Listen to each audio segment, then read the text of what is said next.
What is up, whirlyball nation? Welcome into the first live streaming podcast. Gentlemen, what's up? What's up? In the words of Noah, how we doing? Yes, sir. I think Dan just decides he doesn't want to do I don't think he wants to talk the at all. podcast today. No. I don't think he wants to do anything. Yeah. How'd you guys like the music? The music, I was having a good time with it. I'm not gonna lie to you. My wife liked it. She was sitting there and dancing in the background. Sitting with Sarah. I believe she was dancing there. Sarah was dancing to my right. I was grooving. I'm not gonna lie. Oh, fun. I see we already got a couple people commenting in the Twitch chat here. Yeah, Twitch chat's going. Oh, kick ass, Kyle. Ooh, Kyle, Mr. Pink Hat himself. Welcome. Yeah, welcome everybody joining in. Obviously this is kind of the Maiden Voyage, so if we mess up, let us know. Give us some feedback. Whether the ideas suck or there's audio issues, video issues. We did a lot of testing. People are coming in quiet. People coming in loud. Let us know. We'll adjust it on the fly. Yeah. Jay, it's definitely your cell service, bro, because things are good on our end.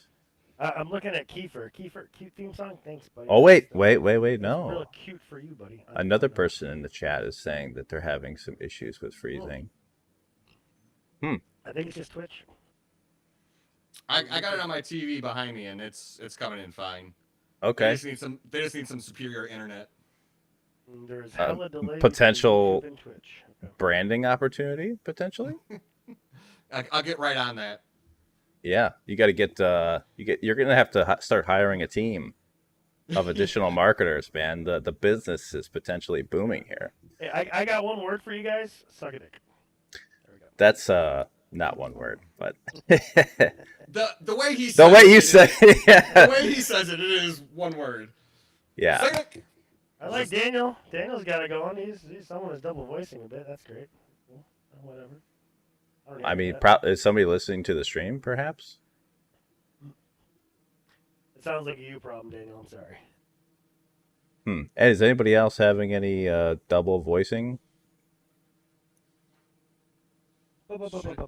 Should not be on my end. Okay. All right. User error. We've gone through enough of everybody's shitty. Sarah. Okay. Well, obviously it's been a little bit since we all played. Like what's new? Like what have you guys been up to? Okay. Not like I don't talk to you or anything, like pretty much every day. I finally started work last week. It is 11 months that I've been off because of my shoulder, and I finally got back to work Monday, which felt terrible on the shoulder, but it felt good to be back out and doing stuff and not just sitting at home. Being a productive member of society again. Yeah.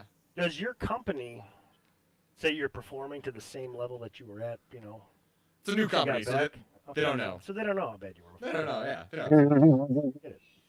Get it. One word. No. Yeah. Trey, what have you been up to, man?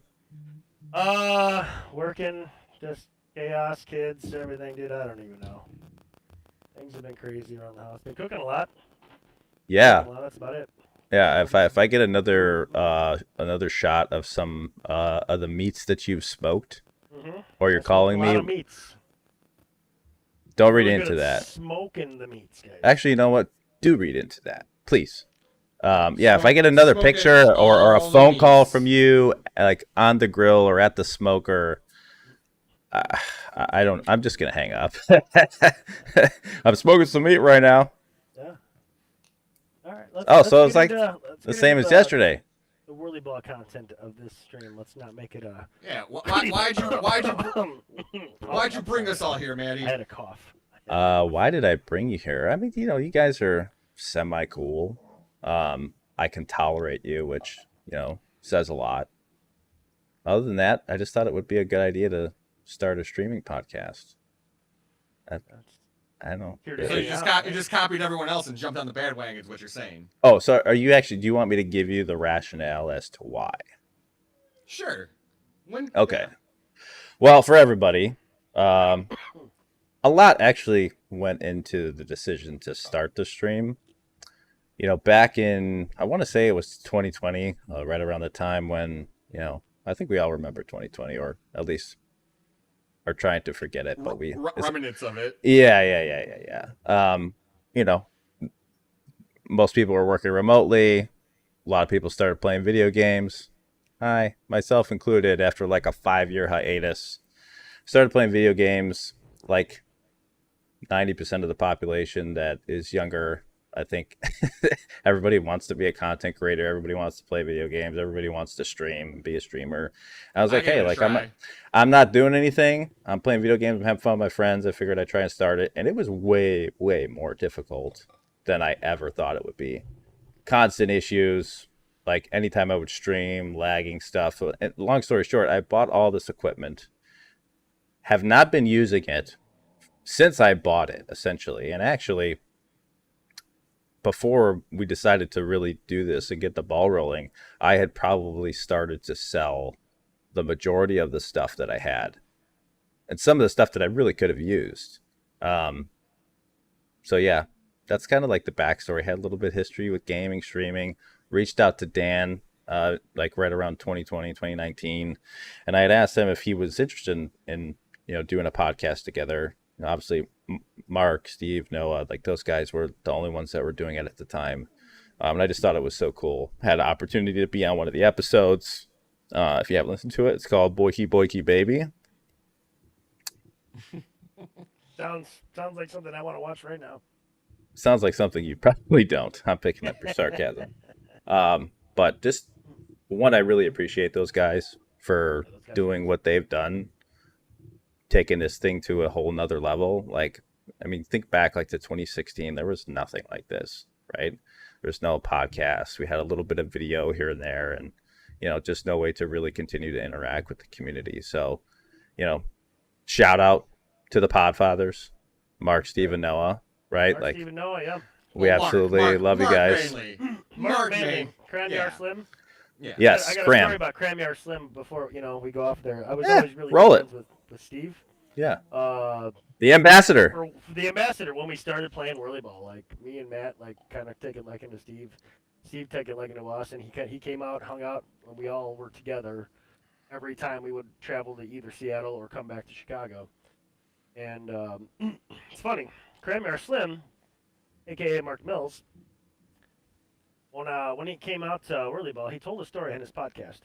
Like, yeah, Trey was out, and he's sitting down there eating some food at Portillo's, and this very good looking guy, little husky. He's very good looking, I know exactly. I don't know where he goes. Yeah, he's embellishing. Let's be honest. He saw me. He's like, man, I'm a little nervous around this guy. He seems like a really good whirlyball player. I don't know. He's probably in the A division. I don't know. But anyways, I sit down. He is now. I know exactly who he is now. I know exactly who Mark Mills is, and I just wanted to drum up a conversation with you, Mark. Just letting you know right now. I literally drummed up the conversation, and I said, I'm like, he doesn't know who I am, so let me just figure this out. Hey, Mark, am I playing against you this year? And he's like, I don't know, man. I don't think so. You're playing A, right? Oh, so that was you messing with him, huh? I was kind of messing with him. I knew he was, and I felt bad after. He was like, man, he has no fucking clue who I am. This is why it's bad to be in the whirlyball media, because people know who you are and you don't know who they are. Yeah, well, I don't know a lot of people. I'm sorry. I've been gone for so long. But, Mark, I'm sorry. I knew who you were. I just wanted to start a conversation with you. Love you, buddy. You're a great guy. Thank you for letting us do this. Appreciate it. Massive shout out to the Podfathers. Steve, suck dick.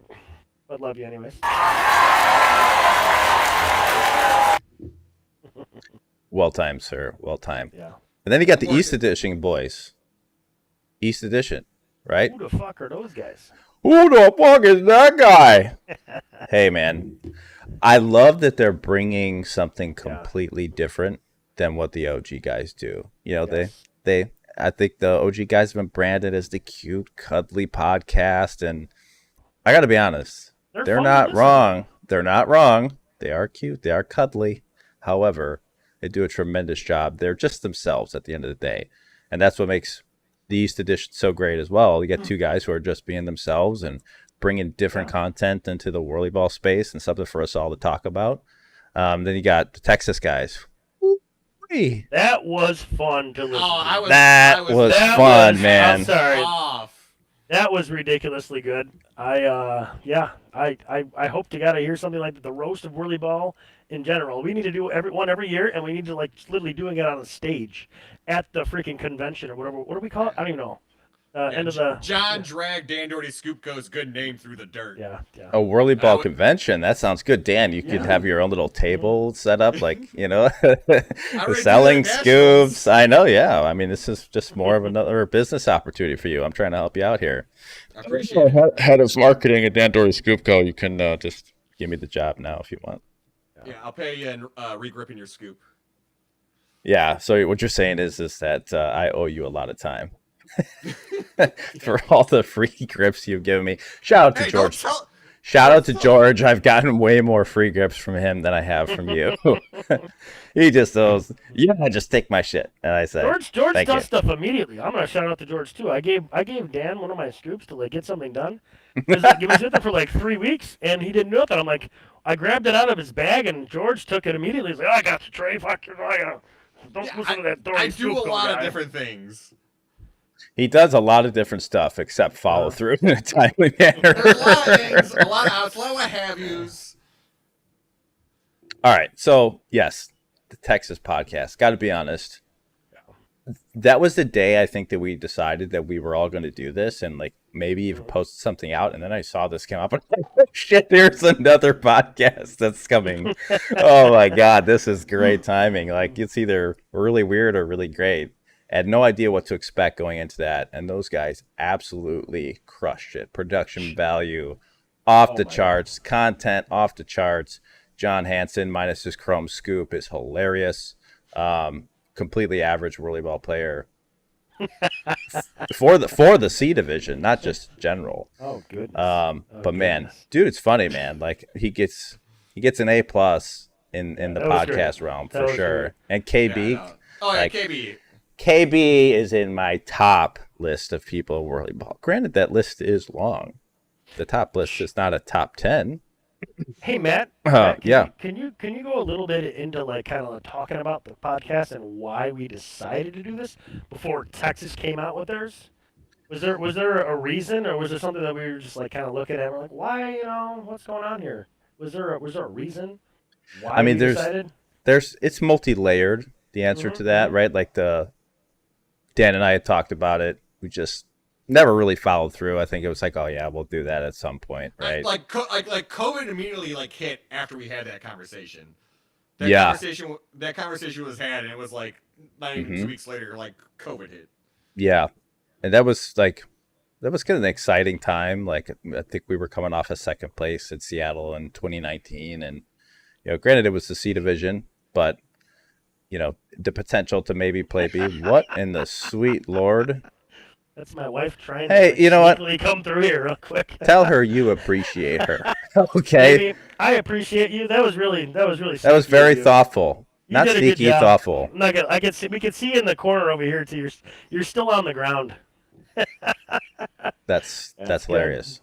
But yeah, good. So touched on the gaming stuff, having all the equipment, one, just to be able to get together with my friends and talk more about whirlyball. I think that's number one. But I also kind of felt like there was a little bit of a white space that we could maybe take advantage of. Like where my thoughts went is there's a lot of content that happens around, the time leading up to nationals, immediately following nationals.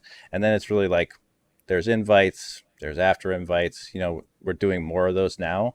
But outside of those major events, which drives all the content, it seems like I felt like there's not enough to kind of go through the rest of the year and just have more content for the whirlyball community.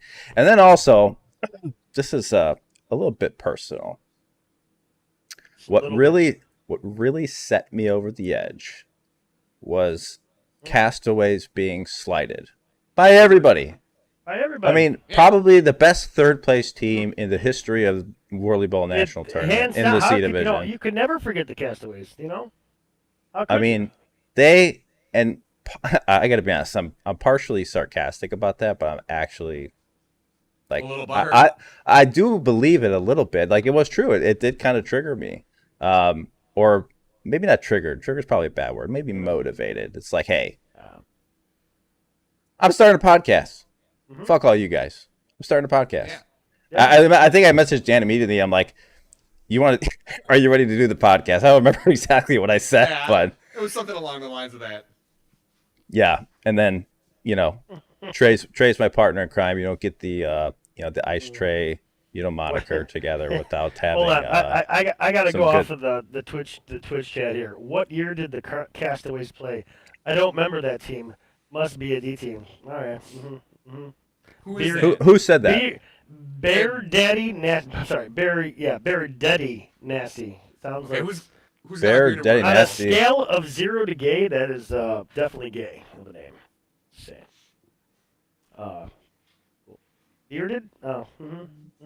Nope, I'm going bearded. Nope, Nate. I don't care. what you Bearded say. Dynasty. Bearded Dynasty. Okay. Well, I there feel you like go. it's like, is that like He Barrett? is not wrong. Or He someone is from not Texas? Nate, it's either- you're not wrong either. It's got to be. Who is that? It's funny because I don't know. I didn't quite get that. I kind of just added the 2 letters after there and said bearded. By the way, I'm going to be looking over your shoulder this whole time because I'm just spotting Crystal continuing to crawl on the ground. over there. She's She crawled doing. again. She's really trying to do a great job, but it's Yeah, not good. really working. No. I mean, All right. I don't know. Oh, Anyways. I knew it was you, All Barrett. right. Can you Did you- stop did you- interrupting now? Just let me finish and get this out so that we can get our guest in. All right, thank you. It's hard for you to finish, so I get it. Whatever. Hey, I got one kid. All right. All right. It happened once. One time. Anyways, yeah. So white space kind of across the community. Saw an opportunity for that. We're on Twitch. We're on YouTube. Facebook is going to be coming very shortly. I think there's like a 60-day process for being able to live stream to a page. So that's pretty cool. At the end of the day, our goal is is to interact with the existing community, but create more awareness for the game. Ultimately, attract new players. Potentially talk about stuff that's not just whirlyball related. We're going to talk a little bit about mental health later because that was something that was brought up on the last podcast. I think it's something that's really relevant. We're planning to try and do 2 streams a month or more.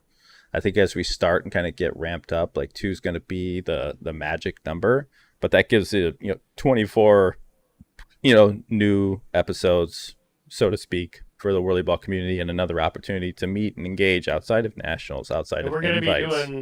be doing a lot of different fun, cool things that we're gonna be Yeah. putting in front of you. Content, going over videos. That just a lot of fun stuff. Like we asked you guys a question in the Whirlyball page. You put your links in front of us. We're excited to go over that information and bring it together to you and kind of have a fun little.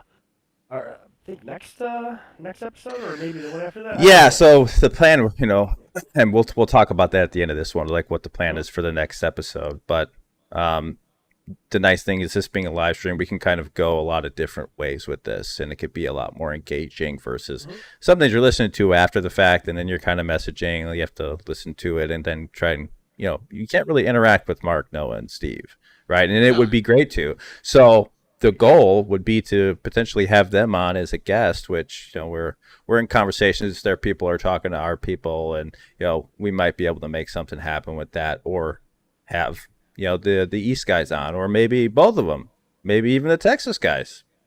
Imagine all these Mark pods was in the talking room. about Mark was talking about a round table in the last What in the World episode. Yeah, That's the nice thing about here is you can clearly see all 3 of us have the comments up, whether it's Twitch, YouTube, or both. So we're seeing what you guys are saying. Anytime I'm looking to the right, I'm looking at my TV to see what the Twitch comments say. yeah. I got enough shit to worry about. I can't do all that. So, although no, I do have it on my right as well, but I'm not taking a look at it as much. And who knows? Maybe at some point we'll get the Kelseys on. Right? They got a podcast. How cool would that be? Right? That's the dream, right? Expand whirlyball to more people. We can open their podcast to a whole new 100 to 200 people. Yeah.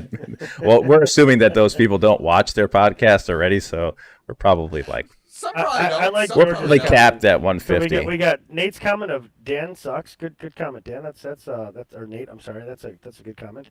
And then George, how do you chat on Twitch? And I got 3 words. I'd hate to say it. I'm saying that's 4 words. No. Oh, of course. I'd hate to say Of it. course. Spelled with an A. Love you. Anyways. So yeah, guys, wherever you're watching, listening, live or not, when you guys are watching this recorded, make sure you drop us a like, follow, subscribe, share, whatever channel you're watching on, and please interact with us in the chat. You see that we're trying to watch it and again make this as engaging as possible. But without further ado, we're going to welcome in someone who doesn't really need an introduction, No. but we damn sure are going to try to give him one. Yes, sir. He has 1C. He's 1B. He's 1A. And he's 1 Unlimited more times than even he can remember. I know because when I asked him, he couldn't tell me. He had to go look it up. And I said, must be nice. Must be nice. Must be nice. I know exactly how many banners I've won. Dan, I know exactly how many banners you've won. At least I'm sleeping with a champion. Oh God. Oh God, that was savage to Wow. yourself. It's gotta know, be rough in the Doherty household for you. If Like you're just not always first, playing you're second last. fiddle to your wife. I called this shot like a year and a half ago on a Zoom meeting. I think I was talking to Timmy. I go, I bet Serial's gonna win a banner before I do, and I spoke it into existence. Nice. All right. Well, we I'm happy prepared for it. something a little special for our guest. Wanted to make sure that we rolled out the red carpet. So, without further ado, let's roll the tape. Joe shutting down Jeremy's open look. If they score here, they win the game. Joe Tiffany wants it. America's favorite player for the Unlimited Trophy. Seattle wins the Unlimited Championship on Joe Tiffany's shot.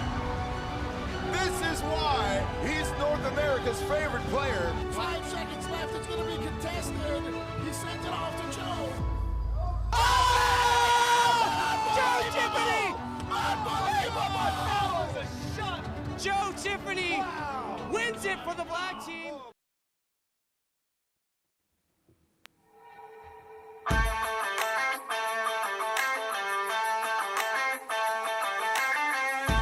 Yes, sir.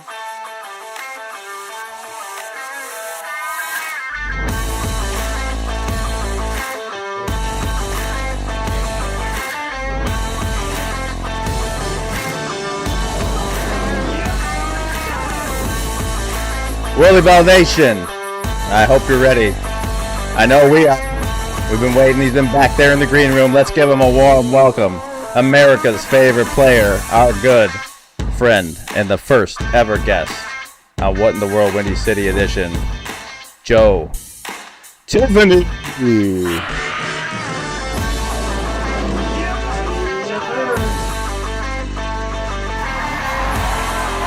Yeah. Got him on the big screen. Hi, Joe. Joseph, just Joe. Welcome in, my friend. How you doing today, buddy? I'm doing good. Doing good. Excited to be here. Excited to have more whirlyball content to listen That's to. right. Let's go. Let's go. Yeah, so we had a little pre-production call slightly before, we decided to go live. And Joe's got a little bit of an interesting story that he told me when I messaged him about, 2 hours. I can't remember the exact time before. I'm like, hey, we're going to do a little something pre-production. Can you hop on just to make sure everything's good? So tell everybody that story. Put your mic up to your mouth, Joe.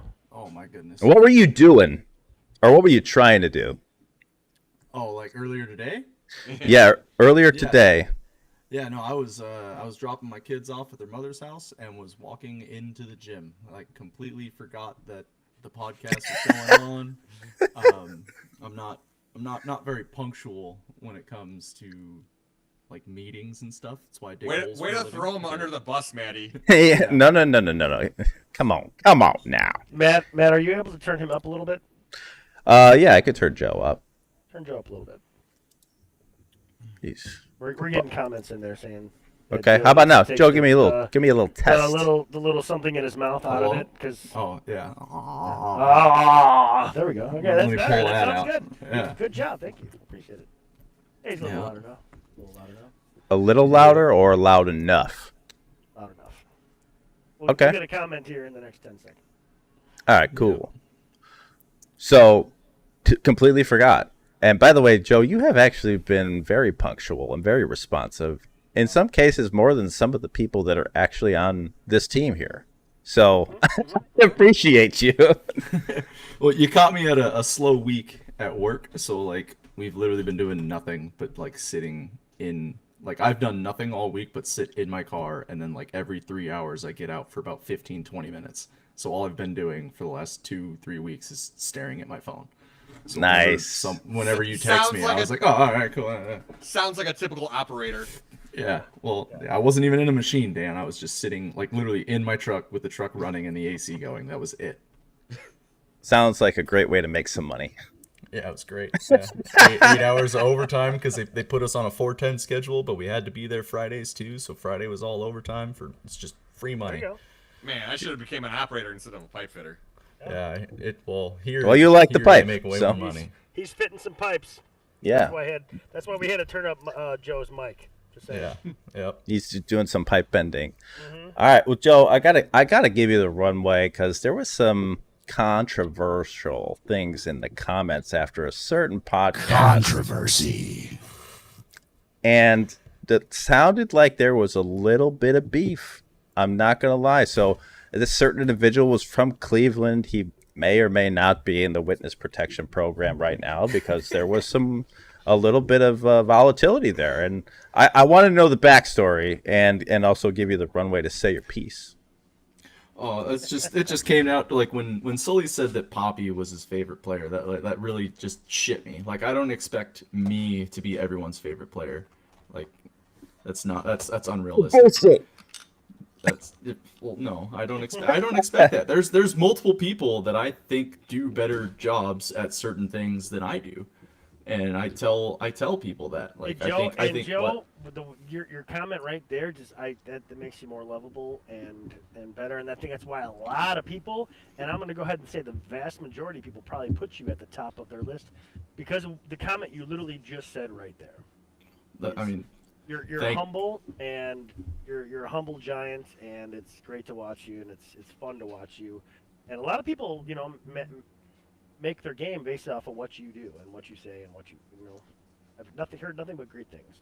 He's not Play an with you. inspiration to the game. What are you talking about? I've Quit only ever drank quit with you, stroking his ego, man. Yeah. Come on. Together, I don't know. it's gonna make me blush. Yeah, it'll go with your beard. Yeah, it'll be perfect. Yeah. Where's Joe? But yeah, that just shit me because like Poppy, like Sully commented on like the tenacity that he plays with, but like if you haven't played against Poppy, it's really just talk as much shit as you fucking can, move your arm as fast as you fucking can, and lob the ball at the hole.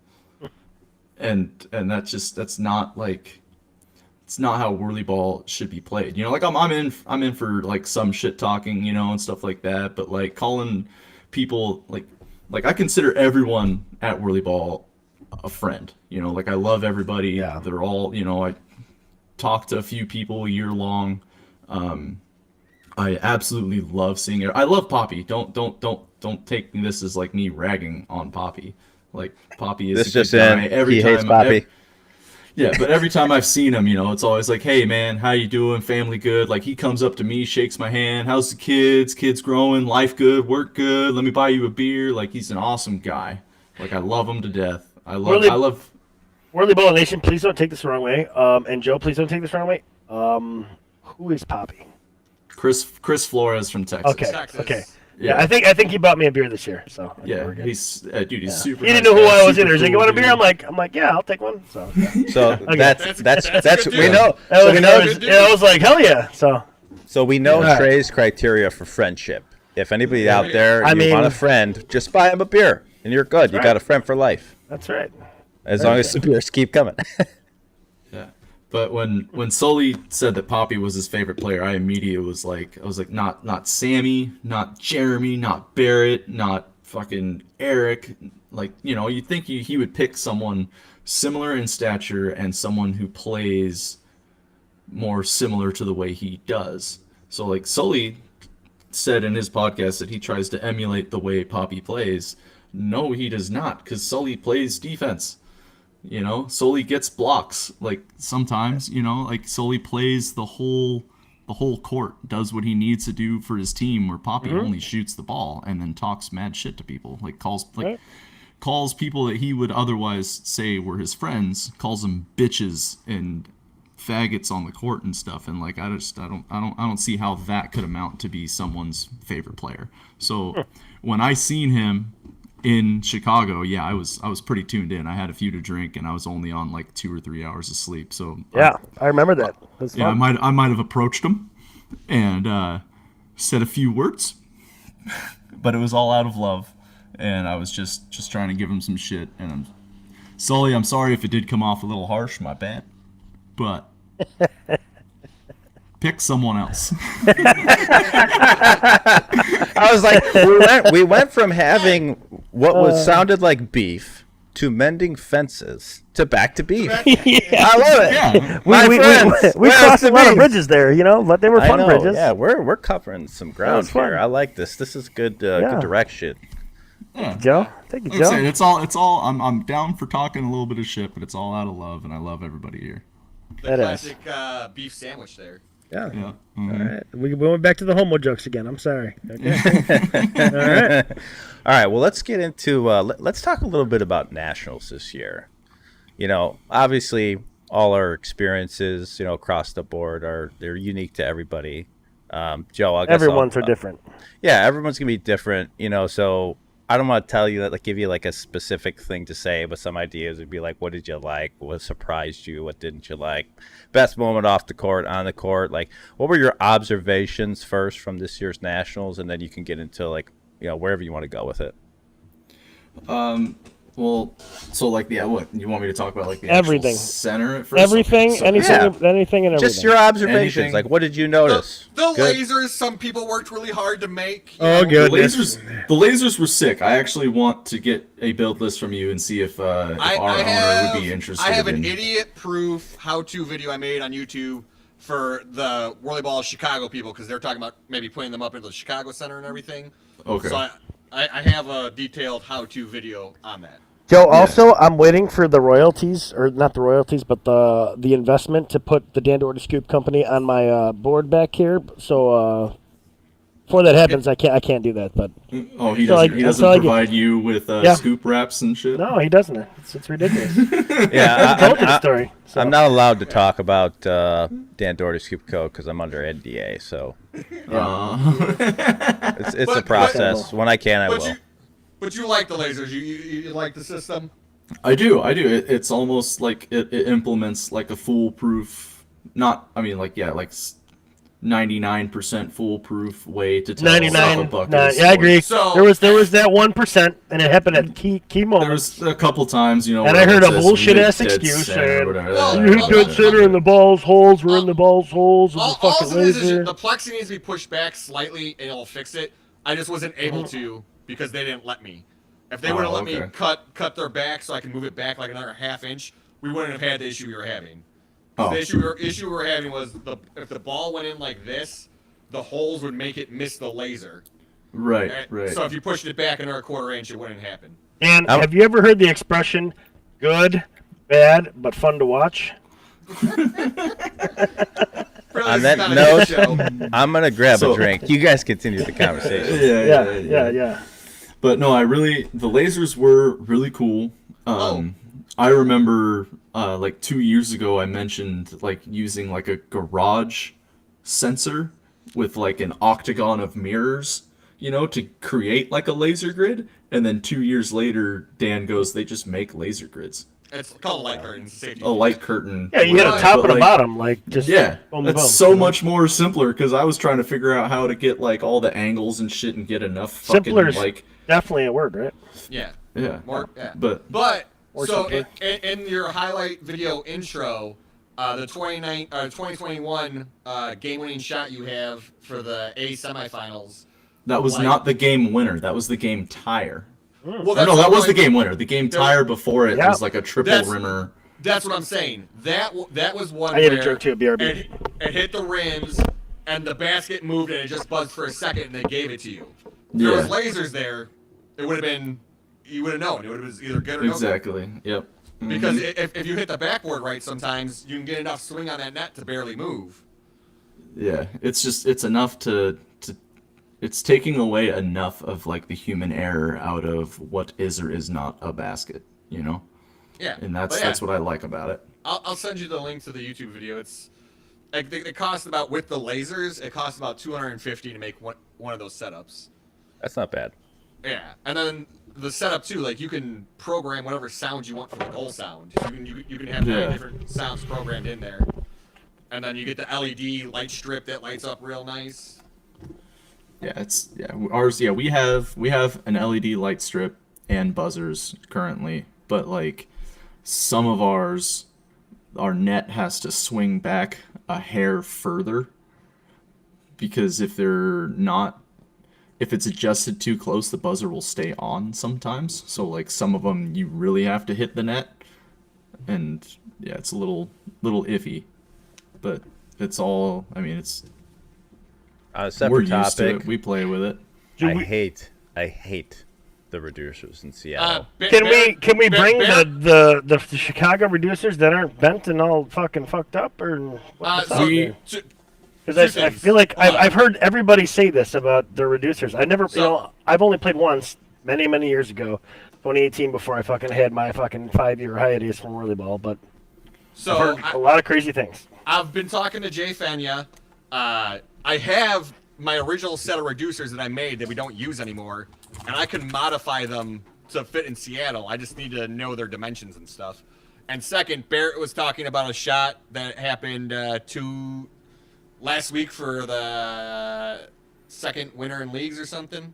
He said it was an amazing shot. It was a last second winning shot. It was. I saw that. I watched that. It was awesome. Yeah, it was fun. Yeah, my mixed league live. team against Jordan Huffman's mixed league team, and it was a tight game. That was all a the way pretty to the cool end. game. I watched that game. Yeah. That was great to watch. It was fun. And he just made a little bit of a mistake and shot 1 second too early. Yeah, he And did. that I was- saw him like, why did he shoot that there? And then fucking, it was great. It was Yeah. great. Yep, it was almost the same as that game winner shot, just backing up towards the wall, 3-4 welds out. But there was no one in my face, and I was able to hit it. Yep. Shocker.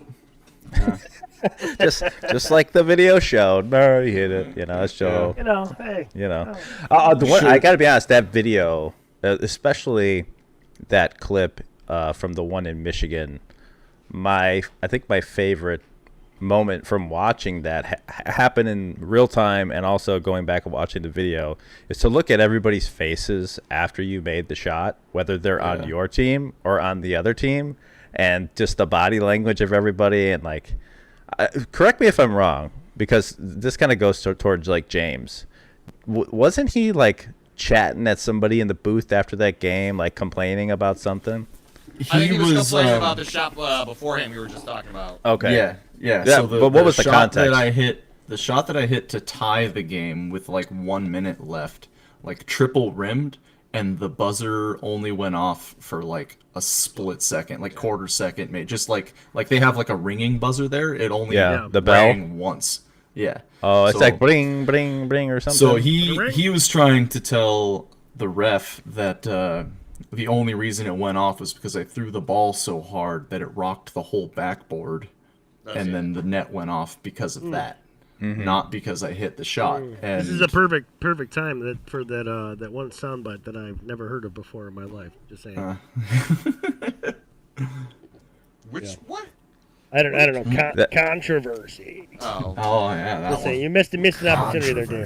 There you go. yeah, Yep. you know, I'm new he's to this. it's like riding a bike. He's got the training wheels on This- right now, folks. Eventually, he's gonna be able to pedal by himself. We won't have to push him. Yeah. You know, it'll be fine. He's gonna get there. Alright, But so let's feel free go to give back him shit in the to- chat. Let's go back to what your thoughts were on this whirlyball nationals. Yeah. I thought it Let's get back on was. track. I tend to agree with our cute and cuddly what in the world pod fathers. I think it was a good tournament.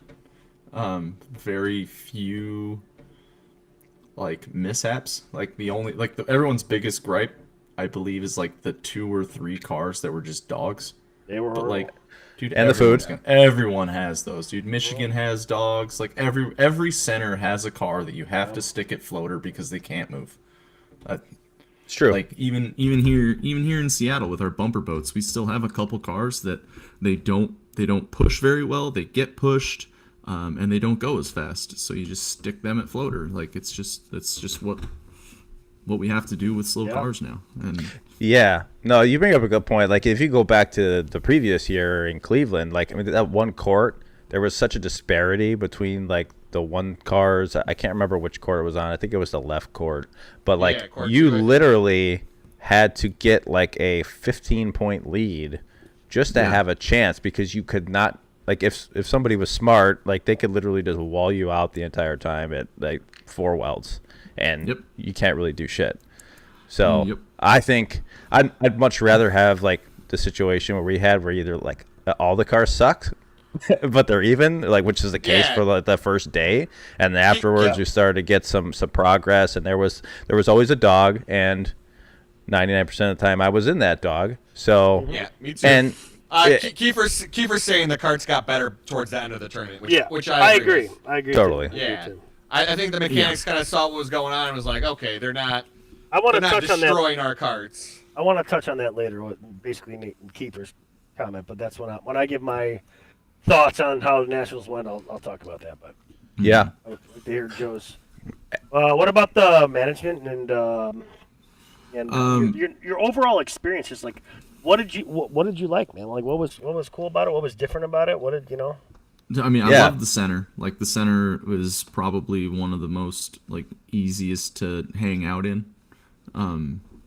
Like there's a lot of room, a lot of chairs. You had the big open lobby. The bar was nice and long, so you could hang out at the bar if you wanted to. I absolutely loved that we could just order food there. Like this is the most I've ever eaten at a national tournament, because I haven't had to leave to go somewhere to get food. Texas isn't that bad because I always just go to that fucking Tacos Emas just right across the parking lot. Tacos Emas! There's also a Pizza Hut right there too. Yeah, right. So like Texas isn't that bad, but like here, just being able to like walk up to the bar, be like, hey, can I get a beer and some fucking, let me get a whole pizza or some nachos or something, you know, it was awesome. And then you just hang out, and if you tell them, like in my case, I was able to tell them, hey, I'm sitting over there. They brought me my food. I didn't have to go up to the counter to go get it or anything. Like they walked over and they're like, Joe? And I was like, oh, hell yeah. World class service in Chicago. World class. I'm sorry, Joe. Can you do that again there? How did you eat that food? There you go. Thank you. Barrett was saying he wishes We're not going to more edit than that he out, was, just FYI. That's staying. Yeah, I do wish that, because like I got yelled at for bringing a coffee in. Yeah. I know a lot of the vapor guys got. I mean, if you bring a coffee in and an energy drink, why is that such a big deal? Yeah, I agree with that. If it's something you're not selling there, then what's the Yeah, I got my grapes. I agree with Cleveland and their like the prices on things and whatnot. I'm a beer distributor, and no offense, I'm sure Tracy might listen to this one. I know the prices of things. I know how much they're charged for it and whatnot, and their prices are like legit, like downtown Chicago. I'm curious to see if the prices went down ridiculous. Now that Nationals is over. It was ridiculous, dude. Let's be fair. Let's keep some context for this, right? Like at the end of the day, it's a business for them, and like the only reason we were able to have Nationals there is because they saw a legitimate business opportunity to make money. And hey, we could have not held Nationals, right? Which for us would have really sucked. And, the whole entire whirlyball nation community got the chance to come out and see Chicago. And, like, unfortunately, you have to accept that it's a higher price. And to be fair, that higher price probably paid for our bartender to be there all Yeah. week. Probably I mean, paid yeah, for that's the extra rest. referees that we had. You know, which That which- price is the always price, by the way. But you know what? To be honest, Yeah. I love all of that community. I love that entire employee center of what we had there. I feel like they Oh did no, a yeah. It was phenomenal. job. Other Phenomenal. other than the actual like mechanic dude, that guy was an absolute prick every time he walked out on the court. Yeah, just like he like I'm gonna You'd go be ahead playing- and start and say no comments on this thing because you'd be which- playing, what do you look like? and you'd look what up. nationality? He's a Mexican dude. He looked Mexican, Well, darker different, skinned. different than what I was saying. But like I would look up from playing, and this guy would just be sitting with like the shop door open, just mean mugging the shit out of everybody. And I'm like, why are you even? We just swapped 2 cars. Go They're fix not- them. Like, They were not used to this at all. Like you got to remember, like yeah, you guys got a taste of a little bit of what we see every week, and they're not used to it. They don't see the passion and then the everything in there. And I feel like as the days went on, they got less of the mean mug and got more of a okay. This is actually pretty cool. Yeah. And Just Well- in general, over the years, they've gotten a lot better with us. You know, since the Lombard days, they've been working with us more and more, and I appreciate the relationship we're building with like the actual like whirlyball. For sure. No, I'm with you 100% across the board. And Josh, from what I agree, you can still do that with a good attitude. You are 100% correct on that statement. And I to be agree with fair- that. And to be fair, I heard that Monday, Tuesdays were their days off because the center's normally closed on Mondays, Tuesdays. So I would be pretty upset if I had to come in and deal with a bunch of drunk assholes Yeah, who were on but vacation. I'm At the the only end of the drunk asshole day, that's like- there though, Joe, and I'm quiet, man. here's I'm my there. thought. I'm actually super respectful, and we all try to help, and we all do a lot of things. Because you have to All we deal are with is them on a helpful. weekly basis. We're so helpful. Very We true. try- But Yeah. yeah, here's the thing. So if you're going to treat it as a business opportunity, right, then you should be on like your best P's and Q's, right, to put out the best possible experience that you can. Like most other centers, right, like it's a lot of there's probably some workers, but a lot of it's the whirlyball players that are doing a lot of the work, and like they're not actual employees. Like you can find that there's going to be more people that might say shit, but it's not going to be at that level. So I think it's just an adjustment period across the board. They got the taste of like what it's like to host nationals, and overall I think it was really successful. It definitely got better I'm as sure the they day made went a on. killing on food and alcohol, man. Oh yeah. yeah, Yes, for sure. Yeah, we know that. Like that's been Speaking of acknowledged. food, did you go out to any of the discounted places, Joe, or did you just primarily at the center? I stay at the center. Yeah. Yeah. Once I'm there. Either you guys go out to any of the discounted places to try any of that stuff, or no? No, Hey, give me No, some. there was- Give me some W's in the chat if you took advantage of the food deals. W's in the chat.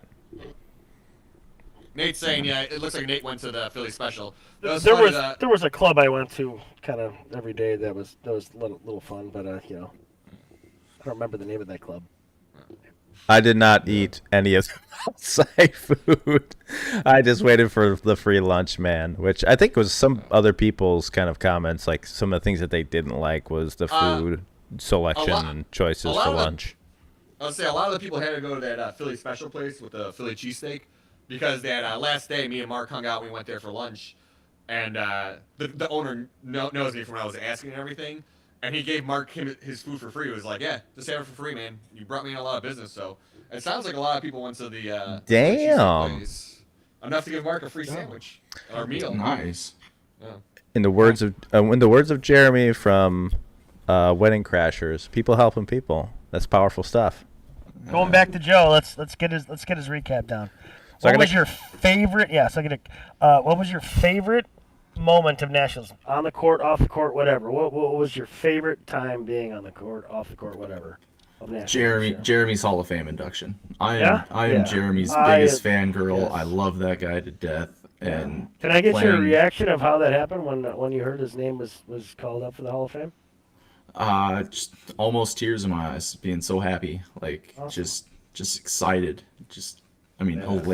elated, full of love. I mean, he deserves it. He's been does.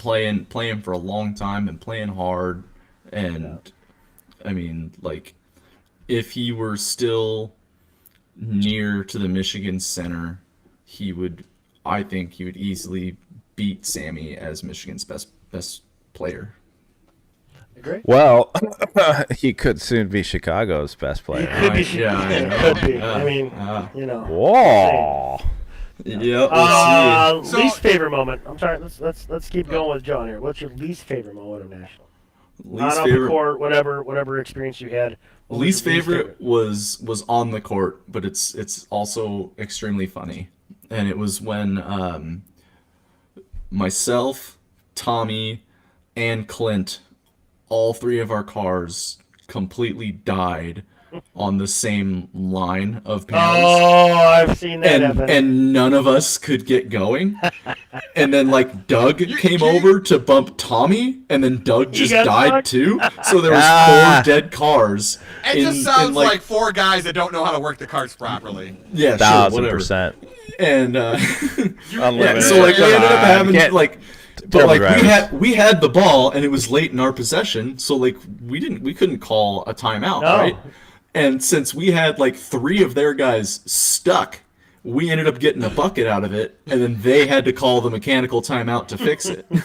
That's awesome. So like that kind of W. sucked, and like it took like that it is took like 25 minutes or a half hour for Court them to two? come out. Yeah, That is Bill yeah. Belichick Court two. thinking of like game planning right there. You're like, I'm stalled, but 3 of them are stalled. Let's keep playing. They can't call the timeout. Our possession. We Yeah. couldn't. I couldn't do anything, and it was just me that was stuck, and I still couldn't figure out what the fuck was going on until the court got shut off, and Tommy was like, "No, all of us are dead right here. We Which- can't fucking move." Which 2 weeks court before was that on? nationals. Was that on That the was left the one or one the that right? was the left one. The left one. Really? Okay. Was Yeah, that? yeah. No, What that one? was okay. So we had that issue on court 2, like in Two, the yeah. key, in the key area. yeah, we had that um, for like 3 weeks before nationals. It was So just this a, was- a dead Like, spot wow. in the key. It was so fun. No, yeah, this was probably 2 or 3 panels closer to the window outside of the key on the left-hand side of the court. So it was like anyone who ran over those from like half court to the left just died. And Wow. their fix for it was to come out and shoot a bunch of self-tappers into the welds to try and create the electrical contact to re-energize all the floor. And did it work? But did it Yeah, work? yeah, it worked. It worked. Okay. Nice. Did you die? Hey, shout out to Whirlyball Management. Thanks for taking care of that. We appreciate you. All right. All right. All right. So Joe we had got his good times yeah. there. Let's go through the 3 of us and let's try and go quickly through our 3 experiences with the good, the bad, and what you want to say about the thing. And Why has it got to be quick? Are we on a time crunch here? suck a dick. Okay. Yeah. Dan, shoot it, baby. By far, best nationals I've ever had. 13-1 through seeding. Lost in the championship to Seattle. The only team we lost to in seeding was them. We beat them in seeding. Yeah, They played great. That Seattle team yeah. was great. they were They played great. great. I mean, realistically, it was just, we hit one more shot. That's all it was. One missed shot is, a half inch to the right. Stuff like that. There was one asshole on that team. I think his name was Sean Atchison. He was such an asshole. I just Dude, he every talked so much conversation shit on the court. he was such an asshole to me. Every I was time I about- talked about I the don't car, know I how couldn't many- believe how mean know that how guy many was to times. me. And I'm like, man, I'm not even playing in your division, brother. Why are you lashing out on me? I don't know. They were great though. They were No, fun. They were fun. Sean's super nice. They were all he's super I nice kept guy. trying to get them to pass me the ball because, like, with my head shaved and the beard, I looked like Jeff Jackson a little bit. And I would go, "I'm Jeff Jackson, pass me the ball." Oh, God. That wouldn't work. And I would go, "I'm Jeff Jackson, I like cameras, pass me the ball." Still didn't work. Oh Jesus. But yeah, I mean, losing in the finals sucks. Yeah. I mean, it's the first time I've ever made it to the finals. My first time losing in the finals. It sucks. The point differential between us and Slam and Salmon whole tournament was 1. Between all of our games was. I That's think close, Jeff said. man. That's I think close. Jeff said it was 2, but Mike, who's done like all the stats for everything, said the actual point differential was 1. So immediately at first I was like, I was upset, like, oh man, we lost. Was it my fault? Whose fault was it on the team? It was your It fault. was. It could be. Like, that first game we played them in the tournament, my scoop got smashed and I missed the next 4 backboards. Not net. I missed the backboard my next 4 shots, and I wasn't like it was in my head. That's impressive. I get it. Yeah. And I understand that it gets in your head after that. If you something But- gets broken, you use something for so long that like you go to your backup or whatever you do, and it's completely different. You have to It didn't return break. the It game got real quick. smashed. I didn't switch to the backup. It was just I think it was just in my head. But on the plus side, Sarah won the D division, and they told us then that that last the elimination game we lost in, when we called our timeout, they told me Sarah just won D on the other court. Yep. And That's I was awesome. I was about to start bawling before I got back Why? in my butt. Oh, you're such a Oh. softy. Yeah. You belong I on was that so other. pr- You I was belong so on that proud of other her. podcast out in Seattle with the cute, cuddly guys. Yeah. So Hey, you should have taken it as like I gotta show her. that's how I did. you know, But and I just, gotten into the zone and started fucking hitting everything from every weld everywhere. Yeah. You know, Yeah. give me Hey. the ball. I like to think the fact that I was recovering from rotator cuff surgery, I was shooting shitty, but I was probably just shooting shitty in general. But no, I was ecstatic. I would for her. agree. I feel bad. She goes, I feel bad winning because you lost. I'm like, don't. You won. No. Yeah, that's she great. earned- Fuck, she badass. earns She the earned win. it. She Yeah. put in all that work, dude. Like it was great. They look great. I might It not was be a fun to champion, watch. but like I said earlier, at least I'm sleeping with one, right? That's right. There you go, man. Yeah, Get your wins where you can. That's right. right. you're getting the championship DNA vicariously through Oh her. god. Yep. Hey, just so you know, there was a question in the chat from Bearded Dynasty, which I think is Josh Josh from Cleveland. yeah. He had asked if there's any chance of a run back next year with your team, Dan. I think he's a little scared. I know he doesn't want to see you. He doesn't want the smoke. Oh, goodness. I mean, right now, I'm thinking of playing C. I think you told me. I think Brad Peters told me. I think Barrett told me. They told me play C till they kick me out. And Well, you could play C with your wife. Just saying. that, yeah. And she's Yeah, the you'll- champion. So You'll you do can that say for you're a playing while with if the they don't kick champion. you out. I want a banner. It would depend on what happens with you guys. Are you playing A? Like, if you guys play A, then we're probably only going to have one B team, and depending on who's on that B team, I think I want to play A. I would love to. I play A. want to get better. I want to win a banner.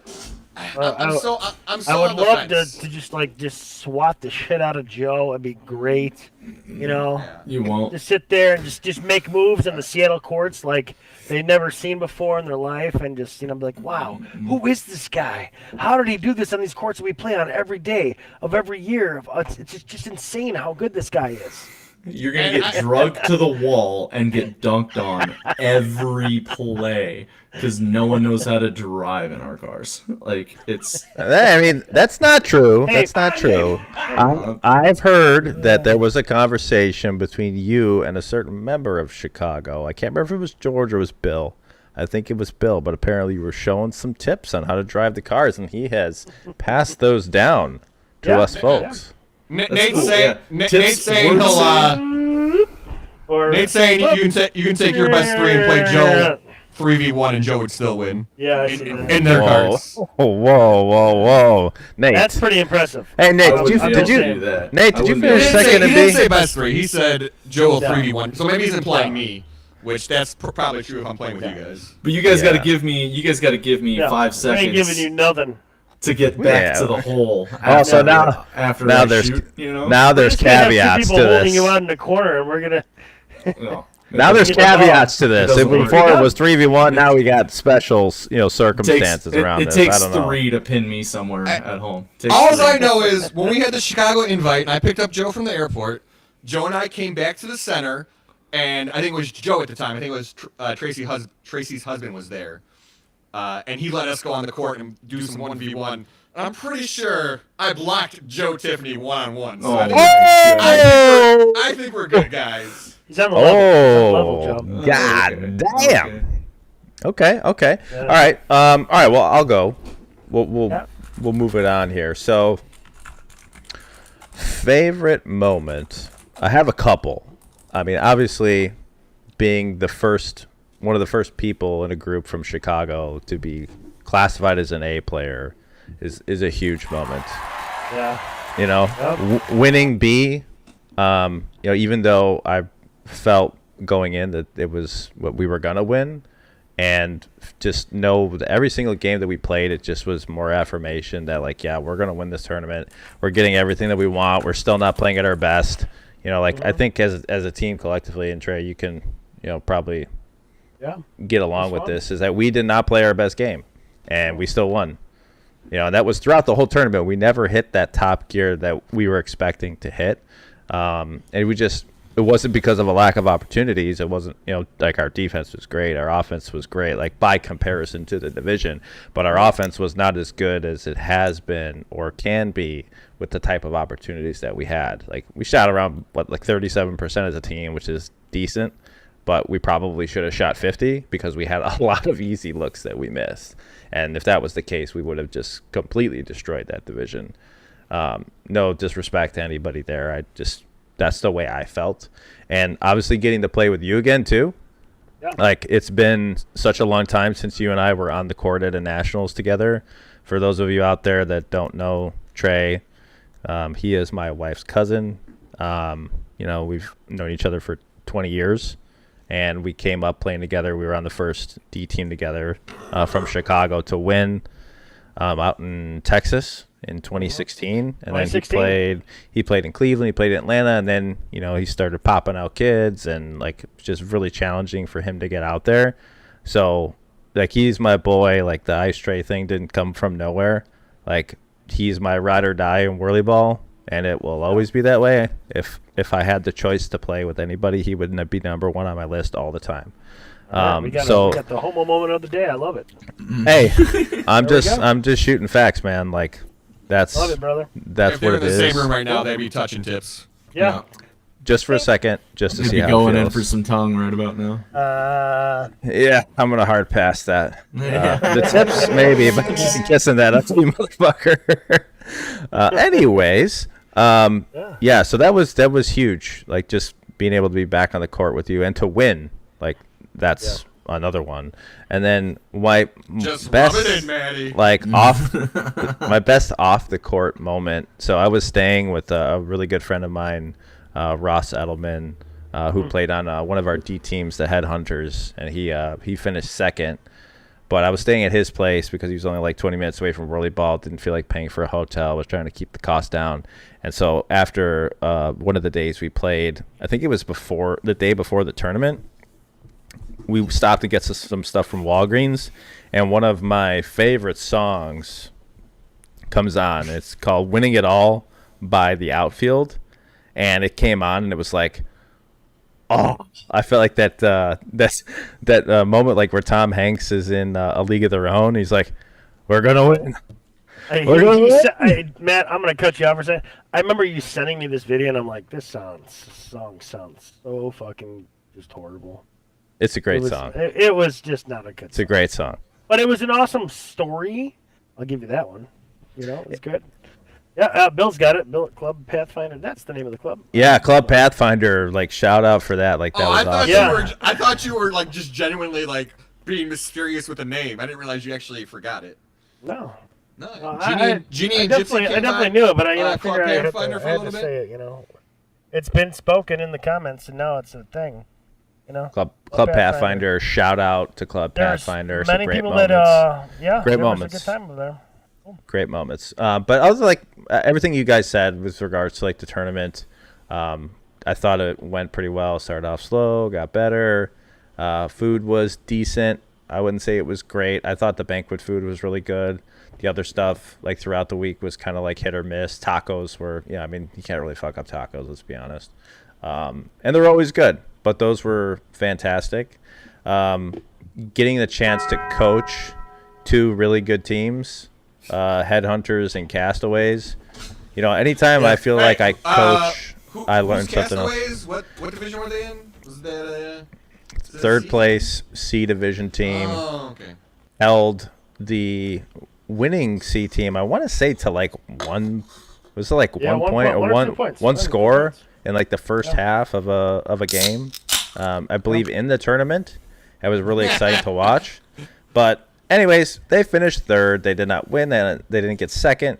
But those guys played their absolute asses off. They took coaching extremely well, and we taught them some really good things. They just, what happened to Trey's camera? Did he turn it off? I think so. Must be going for a potty break. Okay. Well, anyways, yeah. So Castaways, shout out to you guys, man. You guys were a fun team to coach. You guys listened, which is, more than I can say for some of the other teams I've coached in the past. That had Mike Langenfeld on it, right?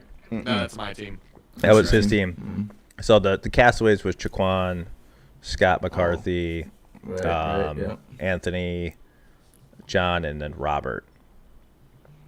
Trey's calling me right now. Dan, take it. Oh, he's back. Why are you calling me? Are we back?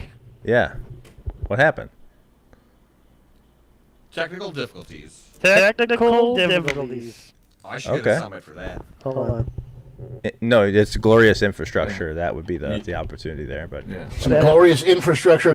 yep. We'll have that on these big jobs. All right. So, Trey, did you give your take? Did you give your take yet, Sean? Whatever. Did we just cast Hold away on. Sean? Dan, talk about something. I'm gonna right. call Trey, just make sure he's all good. Have you molded that scoop I sold you, Joe? You gonna be a proud sponsor for Dan Doherty Scoop Co. Scoops now? Well, it wouldn't really be a full sponsorship if I didn't have you mold it. I guess that's true. I can do the Seattle style. You taught me, but Yeah. I use baby powder instead of someone else's cigarette ash. Cigarette ash has the mojo, dog. But like James Gill said, how do I not know that that's the secret sauce? That's And If the I'm secret not- sauce I'm not is gonna- Titus, I'm not fucking with tradition. Yeah, Yeah, gotcha. we hear you. Back? Alright. Yep. Alright, good. Yeah, no, that's. Did we lose Matt? do you just still something. have my Alright, bottle hold of on, Dan let's see where Doherty Matt's at. Scoop Co. powder I gave you?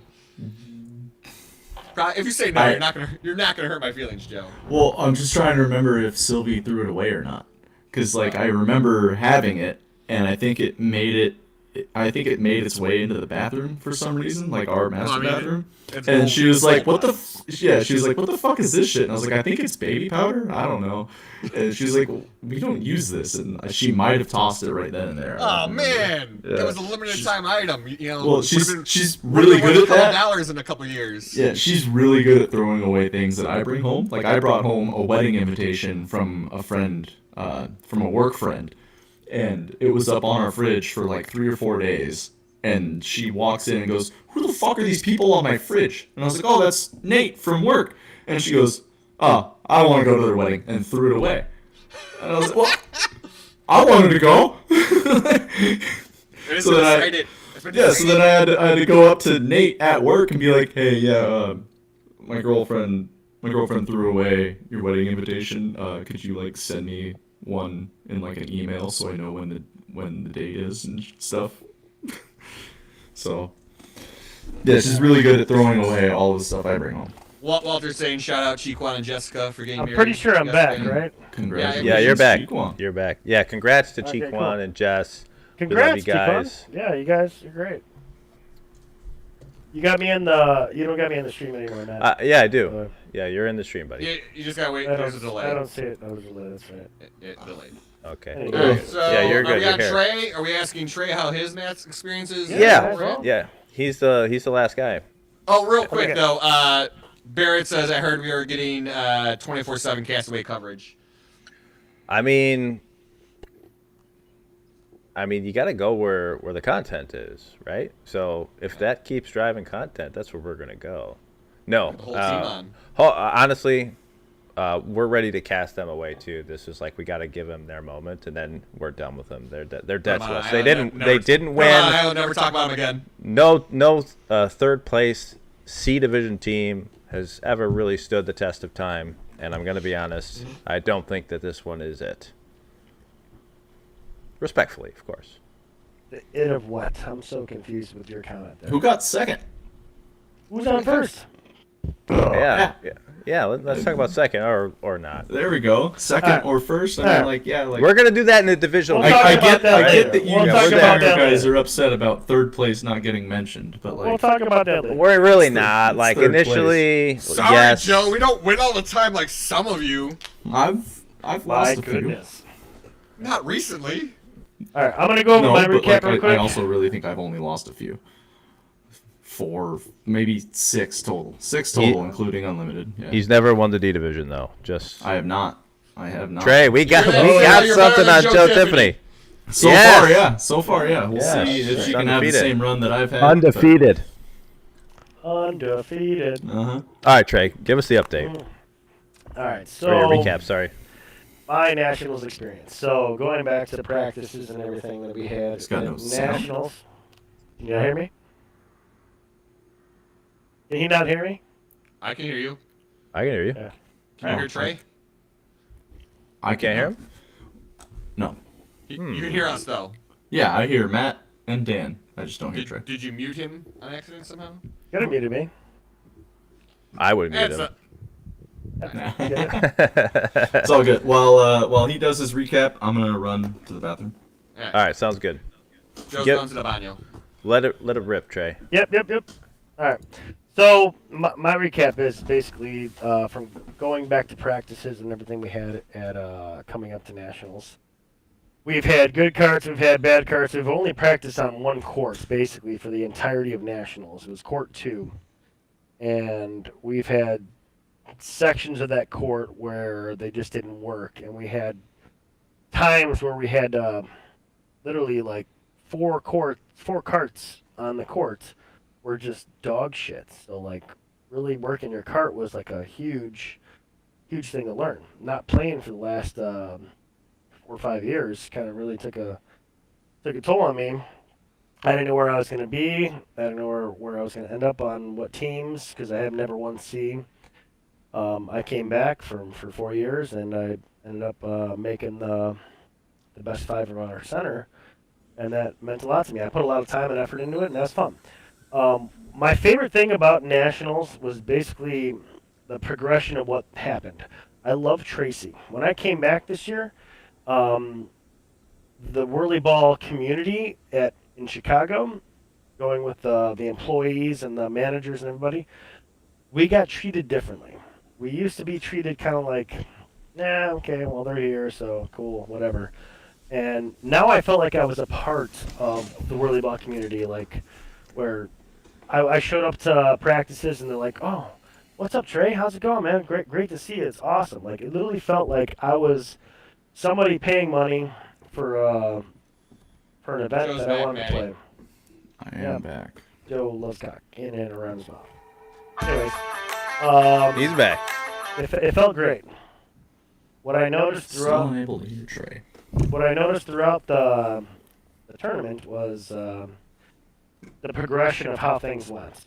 From day one, it was chaos, and some of the upper employees kind of like that were more of like we don't want you guys to do this, we don't want you to work the carts, we don't want you to do this, we don't want you to do that. They kind of like relaxed on that, and towards the end of the tournament, it became like all right, this is pretty cool to watch. This is fun to watch.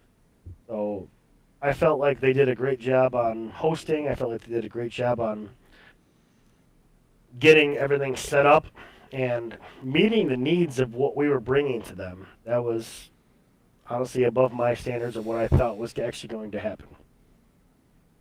My least favorite thing, other than losing the one game by like 20 points in the tournament, was I don't know if I have a least favorite thing. Like I felt like everything ran great. It was a lot of fun.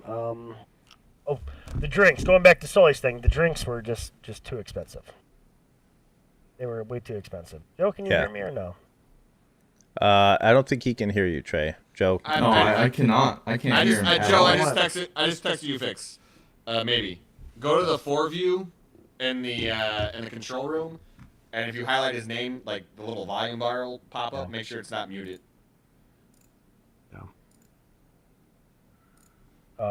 Food was great, in my opinion. It wasn't like I don't even remember normal how to get back normal to- whirlyball food. It was. Yeah. All you guys It seemed like a better standard. There we you go. know, like it wasn't like your normal like here's a. Other than the burgers were pretty fucking bland. But Yeah, the burgers were trash. were pretty trash. buffalo chicken sliders. Those were good. Those ran out every 5 seconds, which guess what? They were good. So, but having like catered type food that wasn't just like your run of the mill easy stuff was good to see. Yeah. My most hysterical moment of nationals, I actually have two of these. There was one day when we were sitting outside of nationals. I don't know if this is after or whatever. A player from our center, and maybe Matt will point this name out, maybe he won't, but it was a girl. There's not Dun, many, dun, so dun. we could always guess who this would be. Get him out of here. We're just chilling outside, and all of a sudden we hear a ting! Girly ball. She fucking definitely hit all that sign with her head. It was just like a boom. It was hilarious. Yeah. Emotional damage. It was pretty hysterical, and I also felt bad. Like, once I knew she was okay, it was like, all right, that was a moment I'll never forget. However, I did forget to bring it up, and maybe I was just, letting you have that one to talk about. But I was sitting outside on Dan's the what do you call it, the buckets that you brought. I'm assuming those were yours. Yeah. And I was just fucking exhausted, man, and I'm just like ready to go home, ready to leave. And people are coming out, they're saying bye, have a safe flight, great to see you. And all of a sudden I turn and I see this individual, and I'm like, whoa, like she totally ate that sign, like got all of it. Like I think she looked to say goodbye to somebody, and just it was really dark outside, so to be fair, there's wasn't optimal conditions, but the spatial awareness was that of a D player. Let's be real. Yeah. A D champion. A D champion, however. Yeah. Well, she's got a lot of work to be ready for C, and that was an indication of that. It is what it is. Gotta know where you are at all times. My other favorite moment. Head on a swivel. Moment, That would never happen to Joe Tiffany. My other favorite moment from nationals, and this is my last comment on nationals. I believe this is after the complete tournament. After we're all done, we're going back to the center. We're going back to the center, and we're sitting there. I quit smoking. You mean the hotel? November at some time. What's that? You mean the hotel? Yeah, the hotel. Okay, Hotel. you said center. Oh, I know where you're going with this. Yeah. So we're outside the hotel. My bad. We get back to the hotel, and we're just chilling there, hanging outside with a bunch of people. A couple names, whatever. And we're talking stories, and I think Steve's out there, Adam Miller's out there, Noah's out there. Me and Sarah were out there. Yeah, you guys are all out there, and I was there. Matt's there, and we're Ice is there, and we're sitting there, and we're having awesome fun conversation. Everybody's been drinking. We're all lit up. Some people are doing other things. Colonel Mustard in the suitcase with the urine. Yeah, that's true. But Colonel Mustard in the hotel. No, in the suitcase. In the suitcase with the urine. I got it. So we're sitting outside, and Noah's lighting up a cigar, and he's happy as can be, the Noah that we know, and he lights it up, he gets it going, and he just blows this just insane. I've never seen so much smoke come out of a cigar, and it went right into Anna Miller's face. It was all around him, and then Noah's laughter. Oh God. Noah's laughter was what made this whole day. I rely it to our. It's like a clown, like. Oh, that was pretty good. Yeah. The Krusty the Clown / Winnie the Pooh or something. So we're sitting out there laughing hysterically from Noah, just what is that your real laugh, Noah? I gotta know. I want to hear you redo this sometime on one of your podcasts. That would be great. Yeah, I don't know that wild. moment could be duplicated. And the funny part is I feel like Noah, Trey, and I were talking for a little bit, and Adam had just come up and just this explosion of cigar smoke in Adam's face. He's trying to matrix that shit, and it was just funny. It was a good time. It was hilarious. All right, let's. To be fair, Noah did apologize before he started laughing hysterically. I still remember when he lost his voice that one year at Nationals, and everybody started calling him. Yeah, everybody started calling him Winnie the Pooh. Yeah, that was awesome. That was great. That was 2021. Love you, Noah. All right, let's get into the division recap. Trey, start us off with the D division. Also, just for everybody out there watching, we're also going to do a most outstanding player per the division. That's what we're doing. Our opinions. Okay, so if you disagree with it, put it in the chat. Let us know, or message us in the comments afterwards. You know, you're entitled to your spam the opinion. chat with who you think it is. Yeah. So we're Good doing idea. that right now. We're gonna start with the D division and Give us the recap first. What do you mean by recap?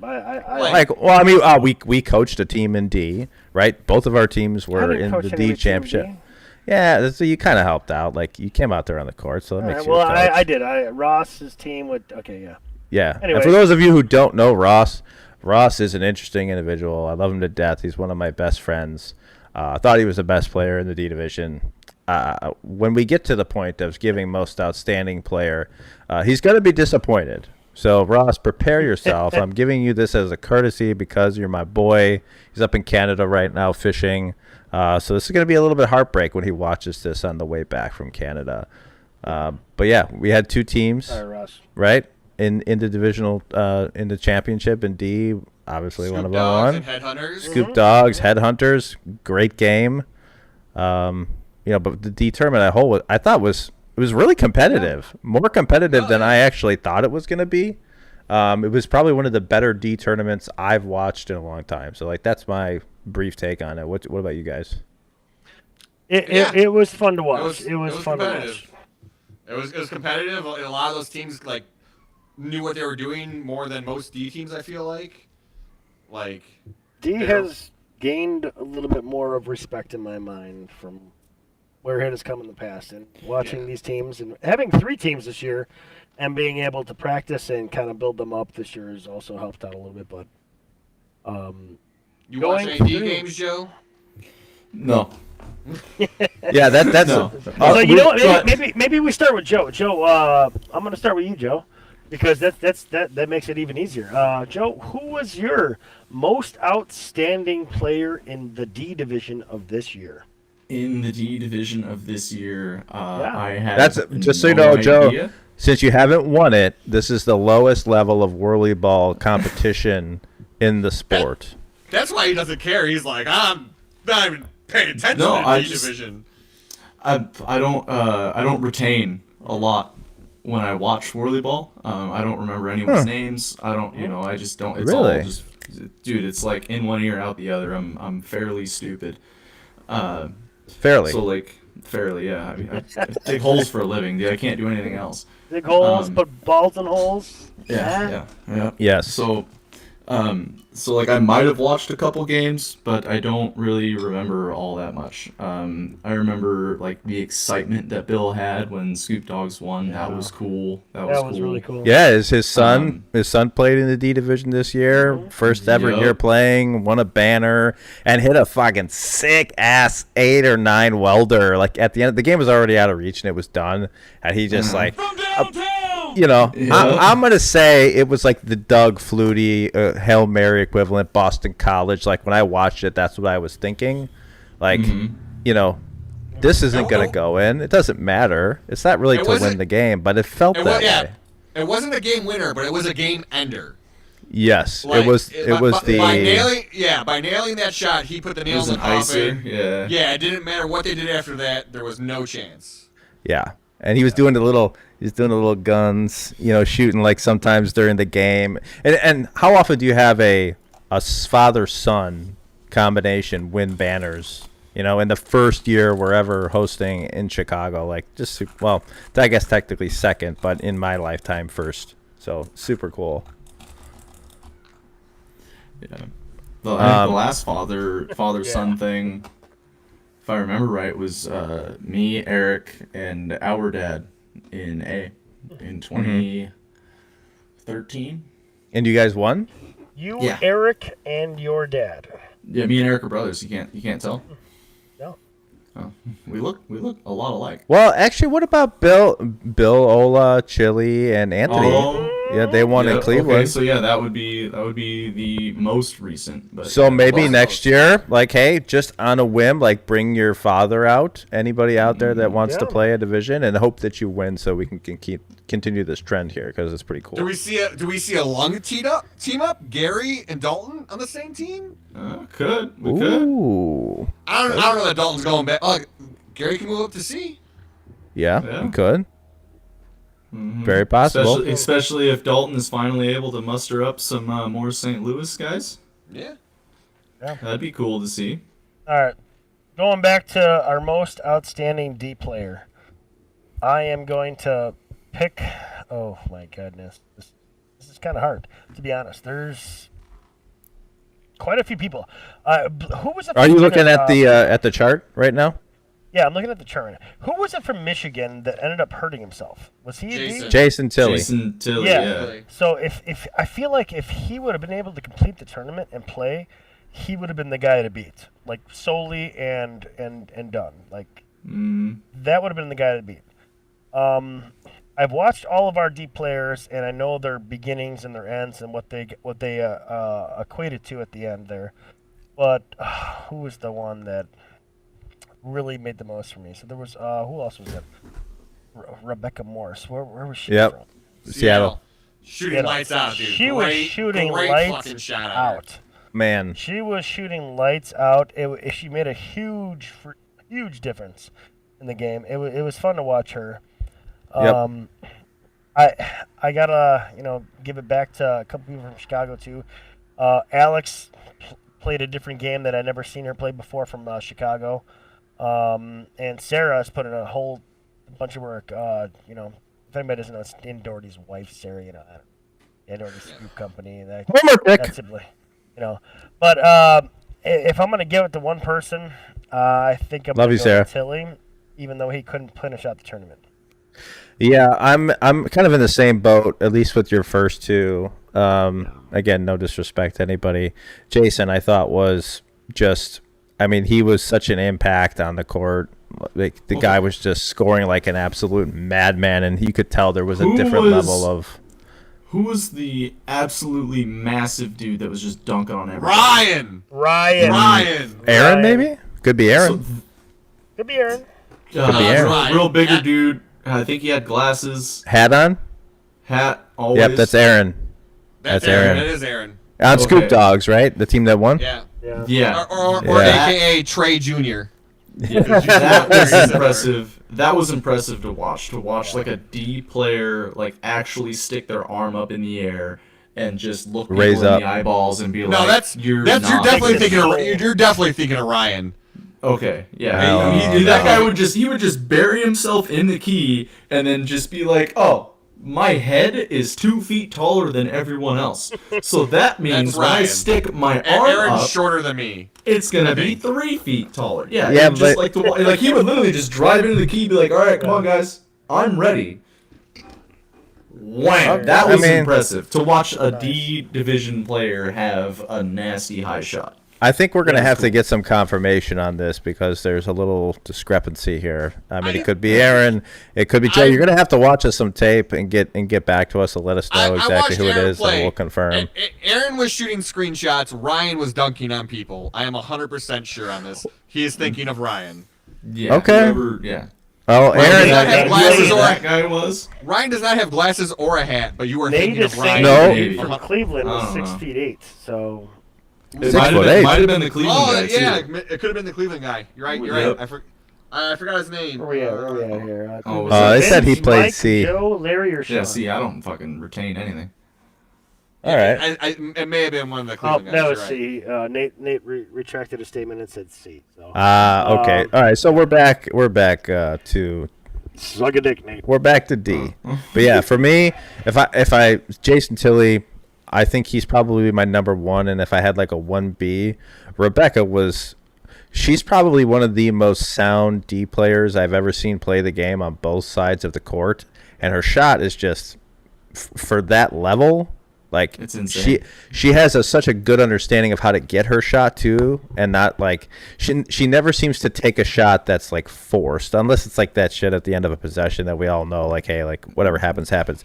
A legit throw shot, something, yeah. she's just smooth, and it was so funny because she made like 3 shots in a row, maybe 4, and it was during seating. Couldn't coach our guys, on the court. And when they came off, it's like, hey, like maybe if somebody hits 3 shots in a row, maybe you should guard them. Like just a, just a strategy, So Rebecca is on my mixed league team this season, and nice. she is like, So you're winning. she is the sole reason that Yeah. that game against Jordan was so close. She hit so many shots, and it was just Yeah. I like, watching that. I was watching. dude, that. it got to got the a bright point where I was future. like, okay, where's she at? And I just throw her the ball, and I turn around because like she was automatic for like 5 minutes straight.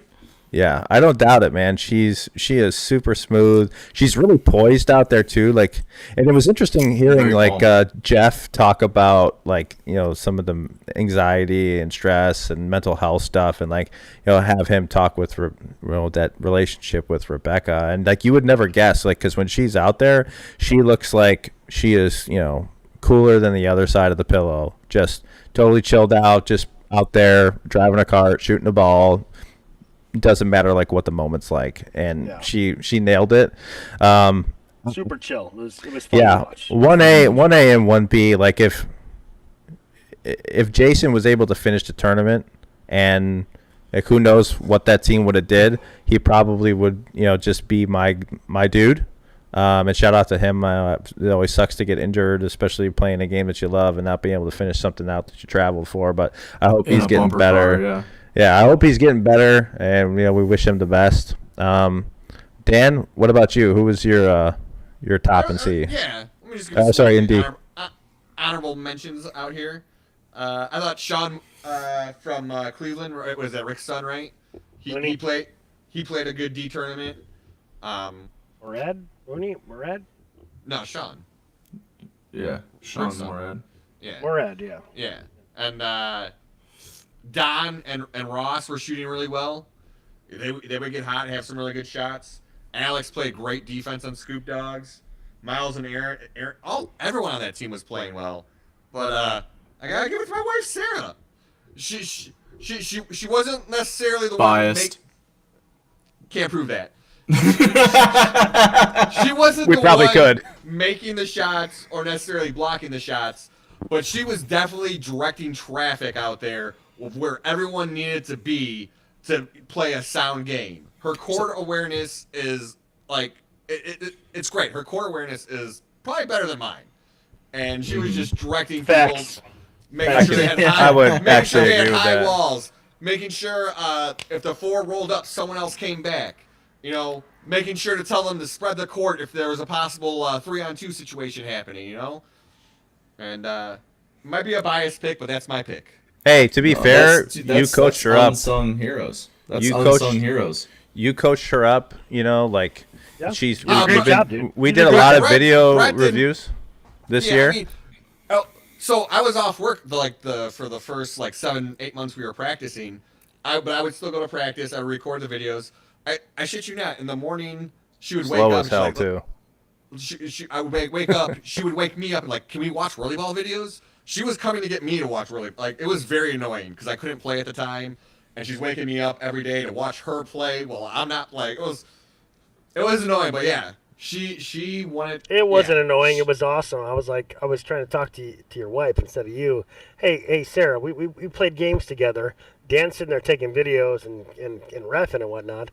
Let's work on some stuff here. And Dan was like, man, my wife's getting so good. But yeah, so that's my pick. All right, let's move. Let's move get on to it. C. C division. Joe, since you're hopefully more familiar with the C division, I know it's it's pretty far down there still in your I realm, know. but a couple divisions. you Couple guys divisions. won, so I'm sure you've got the homer pick. I I gotta be honest. I think this is going to be unanimous across the board. I think Nate called it. I think it's Carney, Dan Carney.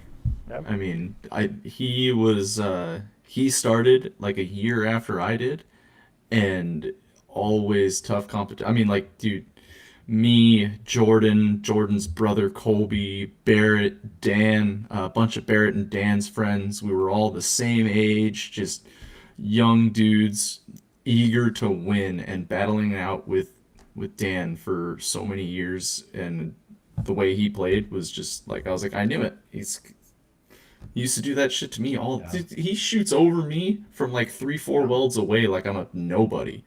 So it's got to go to Dan. Yeah, I mean, I wish he didn't shoot as well as he could have, and we didn't see him race around anybody. And that guy's he's got that in his game? Dude, he's so quick, dude. Okay. He's so See, fast. this is why it's great to have, like, you know, I'm gonna say a homer perspective, but somebody who plays with him all the time, like, you know, that to understand the capabilities, because he seems like such a what's the word I'm thinking of? Well, he's definitely a very poised player, but he seems very risk averse, and obviously those shots are typically lower percentage. But to hear that, like, I love that, because I think it's a cool, like, element in whirlyball when somebody can race one-on-one and beat people. Like, it's such a fun shot, and obviously I try to do it. I don't make a lot, and everybody hates that I fucking do it, which is funny. Practice doesn't count. It's what happens in the tournament that matters. Yeah, Dan has like similar shot movement as like when Barrett tries to shoot around people. He just has short arms, so it doesn't go as far and it's not as flashy. But he's just as quick. Fast. Like, dude, he's been playing baseball his whole life. So like it's so good. Yeah, I mean, I'm 100%. I'm all in on Carney. You know, it's funny when we were when the Castaways were playing those guys. Sorry, I mentioned them again. My bad. Trey and I were their coaches, and we're on the wall. And you know, there was a rule that you could not touch the glass. Right? You couldn't bang on the glass. Well, you could touch it, but you couldn't bang on the glass. Right? So we really tried to be cognizant of that. So it became this funny moment where him and I, after being a club Pathfinder, we were a little trashed. We weren't like, you know, we were there. And it was like, bang on glass, bang on glass, bang on glass. You know, trying to be respectful of the center, or, you know, anytime Dan would get the ball, we're just in there. And there's actually a video of us, and you guys could probably hear me in the background going, no Carney, no Carney, no Carney. Every time he had the ball, like, just trying to put the heebie-jeebies on him. And in that game, like, that was it was one of those grinded out type games where like nobody was scoring, really good defense. Castaways had a lot of trouble scoring in general, whereas that Seattle team really didn't. I mean, they were pretty proficient for most of the seeding in the tournament, like just played a really sound game. But back to Carney, like hands down, if I had to give some honorable mentions, I would say, you know, I thought Walter played from our center. I thought he played really well. Obviously, he shot like 40%. Yeah, shot 40%, scored a ton. You know, you know, Carney was just like all around.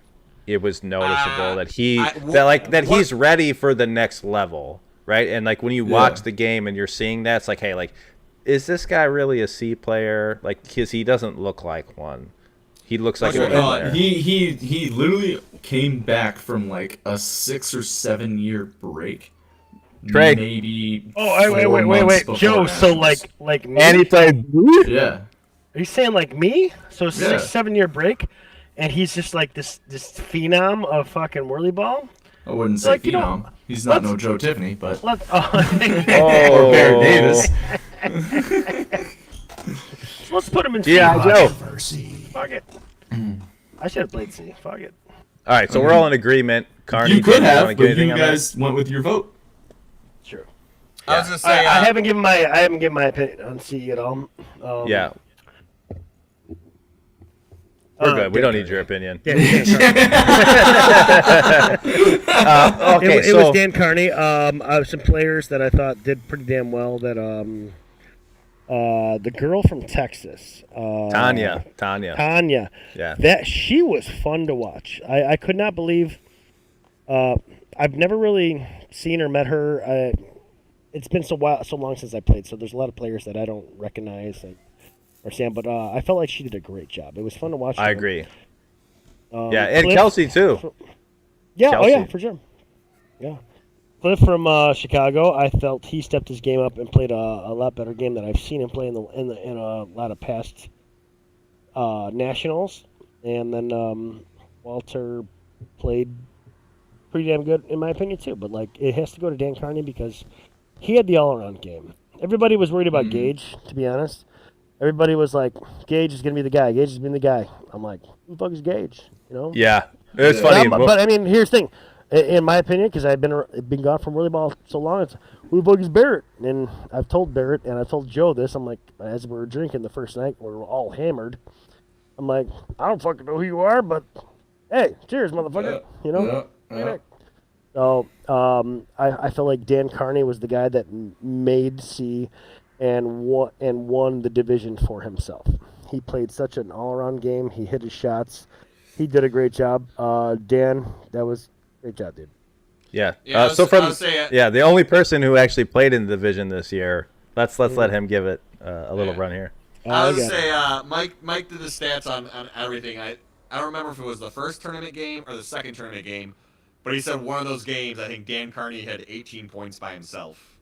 Yeah. That makes sense. So you're saying you agree? I'm saying he was good. I mean, DeWitt was holding it. DeWitt was holding it. He was good. The whole team was good. The whole team was a solid DeWitt team. was holding it. DeWitt was holding it down there back there on defense. I made his highlight reel a couple times of him blocking me. Do you not know what to do? I was very concerned for a second. Like I said, Walter shot 40%. Walter was shooting lights out. Yeah. Mike was just under him, like shooting like 37% or something. But yeah, if I was giving it to anyone, I think I'm giving it to Carney. No, yeah, all right, yeah. I think we're all in agreement. Dan, you had a phenomenal tournament, man. It was really fun to watch. Dan. Thanks for beating my Castaways team. Appreciate it. I got. Yeah. I always really enjoy watching Mike Langenfeld play. Yeah. Really? Because like, dude, he plays solid defense. He's a solid player. He's a solid player. Yep. He's incredibly well rounded. He is. Yeah. Yep. He's a little timid, and we're trying to bring some fire out of him. You know, he's a little timid. He gets scared by birds at nationals and stuff like that. You know, he doesn't get a lot of sleep. It's a whole thing. We'll explain that on another podcast. Maybe have him on as a guest to do it himself. I have to give a shout out. The bird incident. Just let everybody know. I'm giving him a shout out here, and just letting everybody know that the Castaways are getting cast away again. I'm sorry, you guys did a great job, but you're getting cast away again in this top talk here. Yeah. Yes. Good job. A shout out to Scott McCarthy though. I thought from like a most improved player. Yeah. Like for me, I thought from watching him play like in practice and going into the tournament, like it was really good to see him step up his game in the moment. Dump taking time. Oh yeah, I mean, hey, when you got to go number 2, you got to go. Oh, he's back. That was quick. That was quick, dude. I thought Joe shat himself for a second. Yeah, did No, you wipe? Cat wouldn't shut Cat wouldn't shut the fuck up, so I had to go let him outside. Oh, okay. Nice. All right, let's move on to the B division. And no one good was in B. No, Yeah. So you got 2 of the B winners on this. We're not biased at all. So let's hear Dan. Since you were last, let's hear you go first. I thought you were calling me last because I lost. I was like, I was second place. Man, you're gonna be holding on to that one for a while. Loser, there's a lot of winners on this channel right now. I'm just saying the unlimited winner, the A winner, the B winners, and then there's a C loser. Ouch. Fucking ouch. Go ahead, let it rip, All Andy. right. B. Oh man. Kiefer, Brando White. That last game they were shooting lights out. Who else that was? Steve was playing in B. Oh, Doll. Baby Doll. Baby Doll was playing. I watched a couple games of Baby Doll playing. He was playing great. Yep. I felt like he was carrying them a little bit in some of those games. Are you gonna pick one, or are you just gonna talk about everybody? We're still on honorable mentions, all right? Yeah. Let's hear some conviction. I'm gonna give it to my guy Dead. Okay. I think There you go. Dad shot really, really well. Sean Roberts. Sean Roberts. Sean Yeah. Roberts. I'm not saying anyone else, but I think No. he probably he shot a little better than the rest of you. He did. He did. That is accurate. We The did. stats do That's not very lie. accurate. Yeah.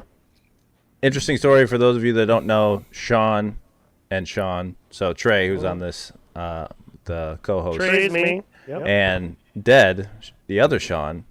We all played together in Texas, and won a banner together. So it was kind of sweet being able to run it back with him and win again together.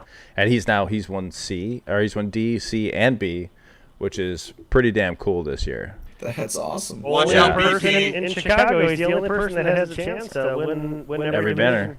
Yep. Now Sarah's got a chance Really now. cool. Well, Yeah, Sarah- that's I mean, Sarah's anybody got who a was chance. just played in D, that doesn't count though. Like that's a Walter Payton size uphill run right there.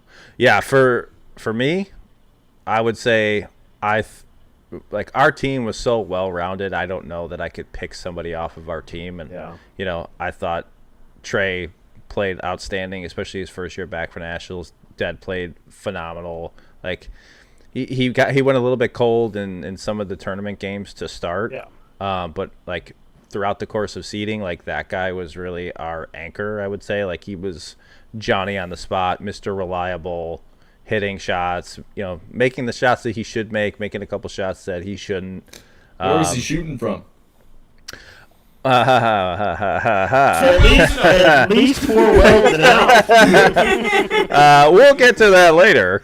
But for I had to use it there, Matty. It was too. It was no, too teed yeah, up. you're good. Oh, yeah. But if I had to say somebody, I would say Kiefer, because I just thought he was the most dominant, and for like a guy who like he played a little bit more defense this year than I think I've seen him in the past, and so like he's Mr. in the key or around the key, and he's just very good at what he does, and he made some really tough shots. Like we put him in some bad spots and like contested him, and like he was Mr. Reliable for that team. He extended his range a little bit this year. Hot when he needed to be hot. He was, I mean, and it was every game. He was Mr. Consistent. Like it wasn't just like he had like a monster game and then like took a game off, right, or had a bad game. Like he was extremely consistent throughout the tournament. And like shout out to our team. Like again, not trying to be biased here at all. Like I thought any one of us could have been like second, or in some cases even first. Yeah. But I think Nate was just overall the most outstanding player for sure. Yeah, but is he even regulation height? I feel like he's too tall to play the game. He makes Yeah. me feel short quite often. Yeah. I said this on the first podcast that when I was on the first What in the World. I'm like, when I first saw Nate, like he just slouches down like so low on his cart, and the guy's like lurch, man. Oh. He's like 6'5", 6'6". Like he's an absolute monster. And I said he should be unloading trucks in Transylvania, and I still believe that. I still believe that. And actually, Nate and I have become pretty good buddies. Like we've gamed together in the past, playing different shooters and stuff like that. Absolutely love Nate. Super cool dude, like off the court. Like he's so chill. And I think we all know why we call him, or why everybody calls him Chief Keef, and that's probably part of it. But shouts out to you, dude. Like you played an unbelievable tournament. It's always fun to play against you. But yeah, for me, you were number one this year, buddy. Yeah, I'll give my take on this year as well. If I were gonna go off with like the first 5 games or 6 games of the tournament, going with like the seeding and the tournament, like first 6 games, and I feel like I did play a fucking pretty phenomenal first 6 games. You And did. I feel like I stood out in the first 6 games. Biased. It is biased. But I feel like I stood out in the first 6 games. But I feel like after that, it was like everybody like on our team was like where we normally were, and it was like I loved playing. Nobody stood out on my team. Well, we all stood out. We all stood out. That's when you know you have That's a our good team. team. Is when It was everyone's a fun doing team. It was a so fun good, team you to can't play pick with. You It was can't a fun pick team to one, play yeah. with. Yeah. But I'm gonna have to agree with Matt on this one. Playing against the Seattle Chublaka team, Kiefer was a solid threat. Brandon White was a solid threat too. It was fun to play. It was fun to play against Brandon White. I think it's the first time I played against B White, and I think so. And that was a lot of fun. Brandon White's biggest thing is he's just relentless. Yeah. Like, it doesn't matter what's going on. If he is floating on you, he is always driving. He never stops to take, like, a 10-second break even. Yeah. You know, so, like, at home, when I'm playing defense against him, like, a shot will go up, I'll catch a rebound, and I'll, like, pass it down court. And, like, normally, you can take 3 seconds and kind of, like, you know, wiggle back into your chair and fucking, all right, cool. Game's going on. What's next? You can't do that when he's cherry picking on you, because when the shot goes up, he's already thinking about how to push you under the backboard or how to get underneath you or how to push you over. Like, the guy just never stops thinking ahead. Yeah, never ends. That sounds familiar to me. Yeah, that sounds real familiar. Matty Ice and Brandon White are like the same mentality on that aspect. I mean, I'll be honest though. Again, no disrespect to Brandon. Love B White. I had a really good story with him after Nationals about Twisted Teas. I love it. Yeah, that's a good story. I might bring that one up, but there's been a couple of tournaments in a row where I've been hearing, like, leading into Nationals from, like, all my Seattle buddies, Brandon White, and he just never performed. At least in the divisions I've played against. We played C last year in Cleveland, right? That's different. Like, he should not have been in that division. He destroyed everybody. And maybe that was what he needed to really, like, unleash that confidence or that Brandon White that you guys see in Seattle all the time. But this is the first year where I've played against him where I'm like, okay, this is what I've been hearing about for the past couple of years that I haven't seen before, because dude was on fire and he was amped. Like, he was the pulse of that team. Like, every shot that went in, man, he's just like, let's go. And you could hear him, like, if you rewatch those videos, man, like, he's the hype dude. And, like, there was a game, one of the games that there was some commentary over where I think Bill, like, absolutely stuffed him, or somebody did, and the ball, like, rolled back, like, past, like, the fifth weld, and he got it, and he's contested, and he just hit, like, this lob shot, a three-pointer, and it was like, okay, like, he's that guy right now. Like, we got it. Like, and he was consistent too throughout the whole tournament. He played well. He's definitely an honorable mention for me. Like, after every single person on Chicago Rain, not to be confused with Seattle Rain. Nate said he was gonna suggest that one for our great shots. Oh, yeah, dude, it was a phenomenal shot. I remember it well because I saw it in person, and I've actually watched that video back a couple times. Just phenomenal shot. And the moment, too, from the commentary was great. I think Sully was on the mic at that time, did a great job calling it. But yeah, Sully's great on the mic. Yeah. Oh, yeah. Sully's great. I love it. Love his voice in there. Yeah. Going back to... Like, we got to hit Joe, though. We got to hit Joe. Top 9 guy on the mic. Easily top 9 guy on the mic. Actually, I think he's number 9. Top 9. Number 9. Yeah, I think number 9. Yeah. He's right at the 9 spot there. Going back to my take on B, and not giving out any more shutouts, because I feel like there was a lot of great players in B this year that really had it shined. I'm gonna have to give it to Kiefer as well. I think Kiefer played a solid game. He was a threat. He made things happen when they needed to happen, and he's a great guy on and off the court.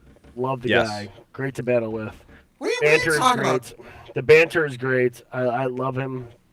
Kiefer's just tall. He's not good at whirlyball. Suck a dick. I'm joking. That's a hot take. Height's half the battle, dude. Height is half the battle. That's a hot take. He was a battle. It was a battle with that guy, and it was fun. And I feel like he made a big impact on that team. And in the games that towards the end, even like literally, if he wasn't making shots, that's why they lost the game. And which didn't happen to get people up to get back in the game there. Yeah, no, like, dude, he brought him back in the games. It was insane. The guy hit solid shots, did things he needed to do. Kiefer played a solid game. That's Joe, my who you choice. got? Who you got? I'm just kidding. You got Joe. Kiefer? Yeah. Me? Good call. Yeah, I'm gonna go with Kiefer too. I heard a bunch of, like, I didn't get to watch like any of the B tournament because we played on other sides. So like in our championship game at halftime, someone comes out, and I was like, what's going on over there? Because I have no idea. Like, I didn't get to watch any of it. But just, like, from some of the stats and everything that I've heard, like, Kiefer was the guy. I mean, I wouldn't be shocked. I'd be curious to hear the stats, but I would wager he was over 50%. Oh, I would have In one game, someone said he was like 75% or something. I mean, like that. here's the thing is, I'll tell you my stats. I think I ended up like 40% for the tournament, but there was one game where I was literally like 90%, and I was like 9 for fucking 10. Yeah, I was not. This was the worst shooting tournament I've had in a long Kiefer time. had a much better performance than I did. All right. Well, that's a good segue. Let's move to A. Oh. Yes, And sir. since there are there's 2 A players technically now. Let's let Joe lead this one off since Joe. he's the only one who's actually played an A.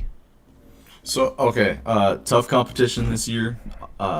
Very little in the terms of blowouts. Like, in the tournament, I think there was only like 2 blowout games, but they were only like 15 points, and that's not really a blowout. But for like standout players, it was awesome to see Clint get more involved in like some of the offensive stuff. It really felt that like whenever Clint went up, his team didn't know how to cover for him. It was like something new that they tried, and they weren't sure how to react. Got to it. lost on the defensive side of things. Yeah, because Clint transitional. transitional. Just recovering for the fact that Clint was up. You know, no one really knew how to take over that second defender role that he plays insanely well. And even that, like, I say second defender because it's normally Husel back there with him. And Is it Husel or Heisel?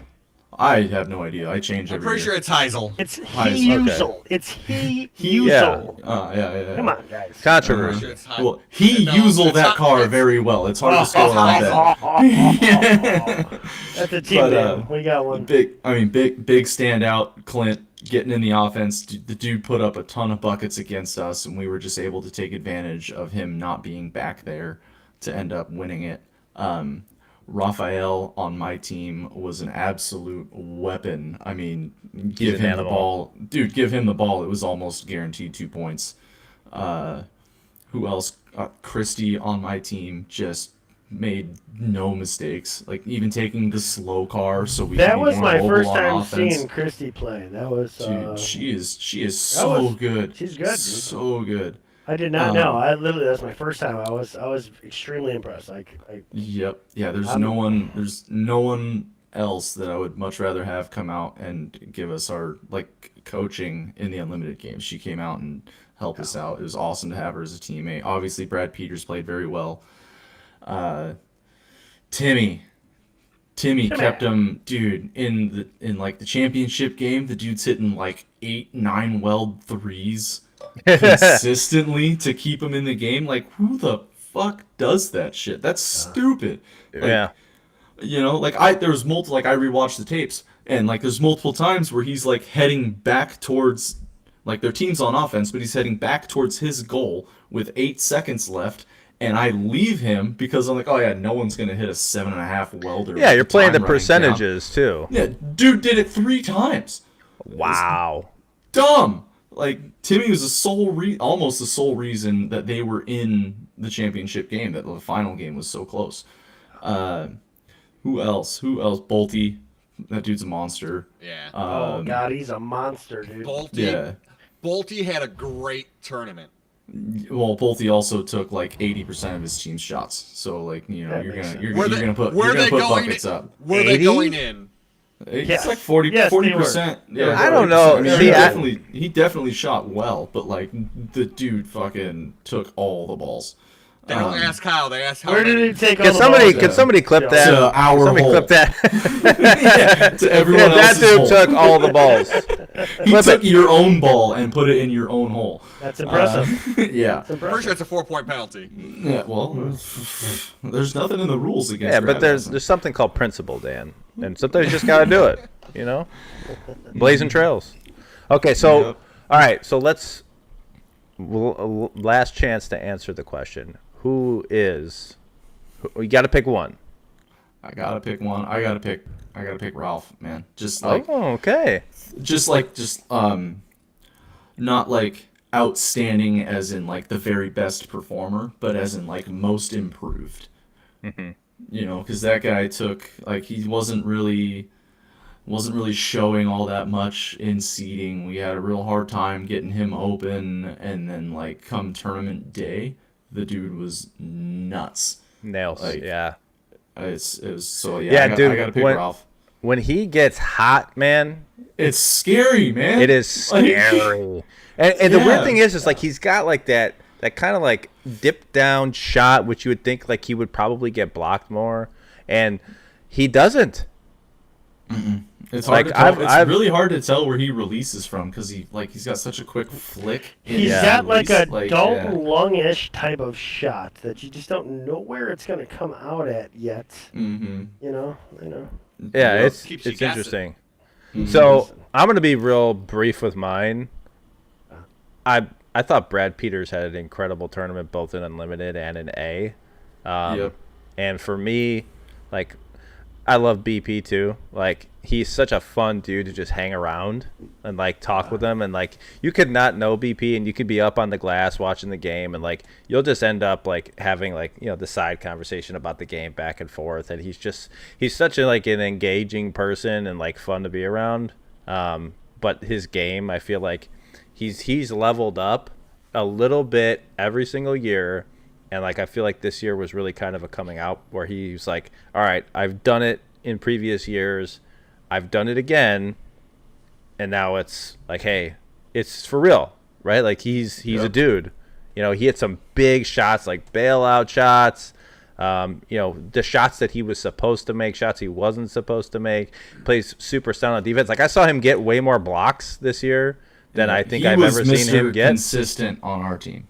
Yeah. Yeah, I think there's a trend here. He was the one that was like, all right, if we need a bucket, it's got to go to Brad because none of us are. Yeah, we are not. Yeah. Yeah. So shout out to BP. Love you, buddy. You're my Good pick. job. Good job. Mine's gonna be super quick too. I'm a little biased on this one. No, I'm not a little biased. I bring it back to because Jeremy practiced at our center this year, and he was kind of pretty much a part of our center. I love Jeremy's play. I don't think he was like the guy this year in A, but I feel like one of his teammates had a super awesome like Zach Johnner. I love watching that. Yeah, Johnner played really well. Johnner was just like killing it in the. My God, I love watching that guy play. He gives it his all. You see it in every single motion whether he's in the play or not in the play. He was moving his card. He had things going. He was a super man for what he was doing. Superman. It was awesome to watch. Yeah, no, and So- coming off a year like previously where I don't think he played to the level that he wanted to, the previous year, he showed out for sure and like showed like who he was. Like shout out to Zach, I thought he played incredible. That's actually a really good pick. I didn't really watch him a lot in A. I watched him more in Unlimited, and I thought that he played. I think really he well. did play great in Unlimited too, to be honest. Yeah. Johnner, Zach, you did a great job, man. You're my pick, dude. Especially off of the year he had a horrible fire at his house that took most of his things away from him. The guy's a great guy. He's super awesome to talk to, as is most of the whirlyball community. But like, I feel like his play was just insanely on point. And He just likes Johnner because he plays disc golf and he gave him some discs. Yeah. Let's be real, that's the reason. love Johnner. No, I He's feel trying like to he touch played tip good. I with know. Johnner now. He's trying to touch tip with Yeah, the tip touching. Dan, who you got for A? I'll be brief too. I'm picking Balti. I thought Balti absolutely balled out. Every game I was watching with Balti, he couldn't miss. He was just didn't matter where he was on the court. He was shooting yeah. I thought Balti balled out. Balti. Balled out. Ball. Yeah. Balti. He's my pick for Unlimited. And I'm going to tell you exactly why. There was a specific instance, and Joe will probably know this well, where Jordan Huffman, who is touted as a very, very good defender, could not handle him, and yours truly, Mr. Joe Tiffany, had to come down there and fix the issue. And actually, from then on, I it didn't seemed like fix shit. Well, no. I feel like the first possession he dusted you, and it was like, Yep. okay, like we got ourselves a problem. And it was more of like a team thing, like, hey, let's get him out of here. And then there was just more like centering on him to get him away from the ball, you know, and force him to pass it to somebody or take some really tough shots, because dude was dialed in. I mean, we're gonna. I'll bring that up later. Like best shots of the tournament. Like one of the shots I saw from him was just unbelievable. And I didn't see it live. I was just watching like some random tape. I'm like, oh God, like he did that, you know. And I'm excited to review that one. But he's my pick for Unlimited solely because there's not many times where I've seen Jordan in that position where he couldn't get himself out of it, and then you came back there, and he was still doing what he was doing, and then it was like, dude, he put like 6 or 7 right over the top of Jordan, and I was like, all right, cool. I'll handle this. The first time I didn't really get like enough. You didn't have time set up. I was like, okay, well, you know, that was pretty early. I didn't really get enough time to get underneath them and get where I wanted to be. Yeah. And then the very next play, I was right where I wanted to be, and it went right. I don't know if it went through me, over me. I don't know where the ball went. I just know it went into the hole. And then I was like, all right, cool. I'm not making Balls any in the difference. holes. Yeah. I was like, I'm not making any difference back here. I am leaving. Like, you can watch it. I came I'm back. taking myself That's out it, of this yep. abusive situation and walking away. Nope, I'll get drive me you out of the away. highlight reel. Like, I was Yeah. like, no thanks. I don't want to be a part of this anymore. This isn't fun. Unlimited, and Joe. Who you got? It wasn't, huh? Who you got for Unlimited? Brad Peters. Yeah. Okay. Brad Peters, Yeah. dude, that guy was fucking insane. He was. He's the only reason we could put up points. Like, Yeah, he That's- did great.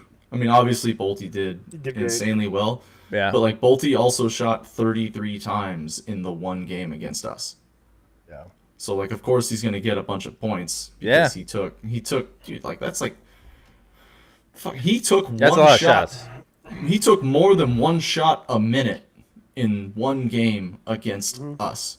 That's also kind of how Texas plays, though. To be Yeah. fair. Fast, yeah, they play fast. Well, it Yeah. really feels like they leave Bolte on an island, and then the other two get to work for a screen on the other Yeah. half of the court. And if they can't come up with something, then they give it to Bolte for a Hail Mary. Where if they would all work a little bit more together and get a better screen for anybody, Yeah. whether it's Bolte reading in that instance, Yeah. even Snowy. Yeah. Like, if Whoever they gets the were better all- better opportunity in the set, I get it. Yeah, right. Yeah. Then they would be a lot more deadly. Like they can't rely. They shouldn't have to rely on Bolte to put up that many points, especially in You a shouldn't can't have do it. to. You shouldn't. Yeah, right. I don't That's- think they had to, but I feel like It that's was definitely a strategy it's a Yeah, strategy for sure. And going back to like where we're at on picking a guy, I kind of agree with you, Joe. But I lean towards Bolte because I just feel like Bolte just kind of He put on a show. That's for Put on sure. a He show. did. Fucking Yeah. It was He fun put on to a show. watch. That It he was is. fun to He is watch. the one to talk about in the Unlimited. This unlimited tournament was one of the most engaging tournaments I think Agreed. I've ever watched in the last like 10 years. Of Yep. tournaments. Like Yep. I still watch the videos to this day. I don't watch any other videos of the unlimited tournaments. Even the ones that like when I first started playing, I'm like, wow, these guys are so good. Oh my god, I'll get there someday. But like it was just different this year. It was fun to watch. Everybody was just like the games were close. Everything was fun. It was. Mhm. I feel like it meant more. Did it mean more to you guys in the tournament? Did it feel different to you guys Yeah. Good question. playing in there? Like having Yes. Texas in there versus Michigan, right? Like, or like having just like, we played Michigan for the last however many years. It's only ever been Michigan, and now it's, hey, there's a new dog. Like, was there ever a moment where you guys felt a little, a little scared or nervous that you guys weren't going to win because of, like in that game, right? Like in that moment. In the moment, it was nerve-wracking that it was super close. Because I think we led for most of it, and we lost the lead for like a 2-minute period. Yep. Yeah. You guys dominated in the second half, and I feel you guys won pretty handily. Well, that's the car disparity, the car height. Yeah. So Bolte in the first half, when he put all those over me and Jordan, He didn't get any over Barrett. Don't miss out on Barrett. Barrett went back for the last 45 seconds, and Bolte didn't score on him. But Barrett's not very good either. Barrett's insane. That guy's fucking He's insane. yeah. Hot take. That guy sucks. That guy is insane at whirlyball. I will disagree with you, Dan. It is stupid. I think we all just. I think he disagrees with himself. Yeah, I'm kidding, Barrett. You're very good. Yeah. I don't even remember where I was going. Feeling pressured that Texas was in. No, we were not all that pressured that Texas was in. We knew it meant more games, and we knew that we had to watch certain people in certain roles. Yeah. So, like, obviously, Bolte floating, we should have paid more attention to that early on. And it wasn't until, halftime, and Christy came out, and she was like, the only one who's beating you is Bolte. And if he keeps doing it this half, treat him the way you would treat, like, James Gill or Mike Wall. And we play a whole different defense. Mike Wall. Yeah. We play a whole different defense many games when you have Mike Yeah. Wall. Oh, Yeah. that guy. That guy's nutty too. Mountain. Yep, but we play a whole different style of defense when we have someone who is going to pick apart whatever goalie you have. Yeah. And we just didn't switch to that. Where if we would have, it would have been a complete blowout. Yeah, so the recognition was a little bit slow on your Yes. guys' part. And it's funny that you 100%. actually bring that up because afterwards, like, I didn't get a chance to watch a lot of the Unlimited games live, but, you know, one of the first things I do when those videos are posted is I always go and typically watch, you know, the games I play in first, and then after that I watch Same, yeah. Unlimited. And I brought it up. I'm like, dang, dude, like, this guy. I did watch a little bit of it live, but not all of it. I made a comment in our team chat, and I said, like, just talking about Bolte, and I think I asked Jeremy, and Bolte said, like, I'm sorry, Jeremy said that Bolte was like prime James Gill, and I've never had the opportunity to see prime James Gill, so curious on what your feedback is on that comment from Jeremy. Oh, James Gill's way better. Prime James Gill? James Gill, in my eyes, undoubtedly the best player to have ever played the game. I'm not asking if like I'm not saying Bolte was better or he like James was better. It's more so like he hasn't seen a performance like that from anybody recently, and he drew it back to like that's what like I remember seeing like prime James Gill as like the way he took over the game. Yes. Yeah, I can agree with that. Yeah, the way that Bolte turned. I mean, yeah, the way that Bolte acted in those games was very James Gill-esque. It was very much fucking give me the ball, I'm putting it in the hole. Like, I don't care who's in front of me, I don't care who's next to me, I don't care who has the open shot, because I am open. Yeah. Like, it was very impressive to play. I mean, just to be against it and like feeling borderline powerless, like fucking tried, just try to make a difference and try and slow him down, because like everyone knows shooter's gonna shoot and they're gonna make buckets. So it's just limiting their ability to do that, because obviously they're gonna break free, they're gonna get one or two, shit happens, but he's very good at creating what he wants to create and knows how to position his car to get what he wants, and is really good at shooting over the back of his headrest. Huge portion of the game, dude. Yep. Getting your shot, what you want, that's literally the game right there. If you get your shot, what you like, and you're good at it, you've got what you need. It makes sense. All right, are we? I got my unlimited pick here. Yep, fire it off, buddy. It's BP. My pick's BP. Yeah. BP. Simple stuff. I like it. All right. I gotta go to the bathroom real quick. You Not guys allowed. chat it out. No, not out loud. And then after that, we're gonna get in. Oh, not allowed. Okay, I thought you said not out loud. I'm like, Yeah. okay. Anyways, Off your mic. Out loud. I Yes. would love you to take your mic off and not piss on the stream. That'd be great. hey, Colonel Mustard in the suitcase with the urine. Yeah. Matty, I've I pissed on my living room 3 times already. What are you doing? Matty Ice in the podcast with urine. I don't know. It doesn't have the same ring to it. But after that, we're gonna get into segments. Okay. You're not a 10, you're an 8, but go urinate real quick. And I'm top 9. We'll talk to Just you. saying. Okay. All right. I'm gonna go to my. I'm gonna pick. There's Bolty. Sorry. Bolty, yeah. Yeah. There were some fun things that I saw about his game that he's both my. Johnner played fucking insane. Johnner was insane in both. God Dude. damn it. I loved watching that guy. I'm happy that Jeremy is a part of pretty much the Chicago Center now because he's about an hour from us. I'm actually further from the center than Jeremy is. Yeah. I am an hour and 30 minutes from my center. I think Barrett's got some distance. I think on a good day he's like 2 hours 10 minutes or something stupid like that. That's ridiculous. Yep. And Jeremy. I'm only 25 minutes. I'm fairly close. 5 minutes. Dang. Yeah, he's. Oh yeah, that's right. You can walk because you're right across that park. Yeah. You stayed at your house this year. Yeah. Miles. Really, Miles? Yeah. Brandon Beef Stew was gonna stay, but then he decided to get a room with his teammates. To bond. Ryan's telling us to cut the golden shower segment for future shows. Well, you can tell Ryan that only winners get gold. That's right.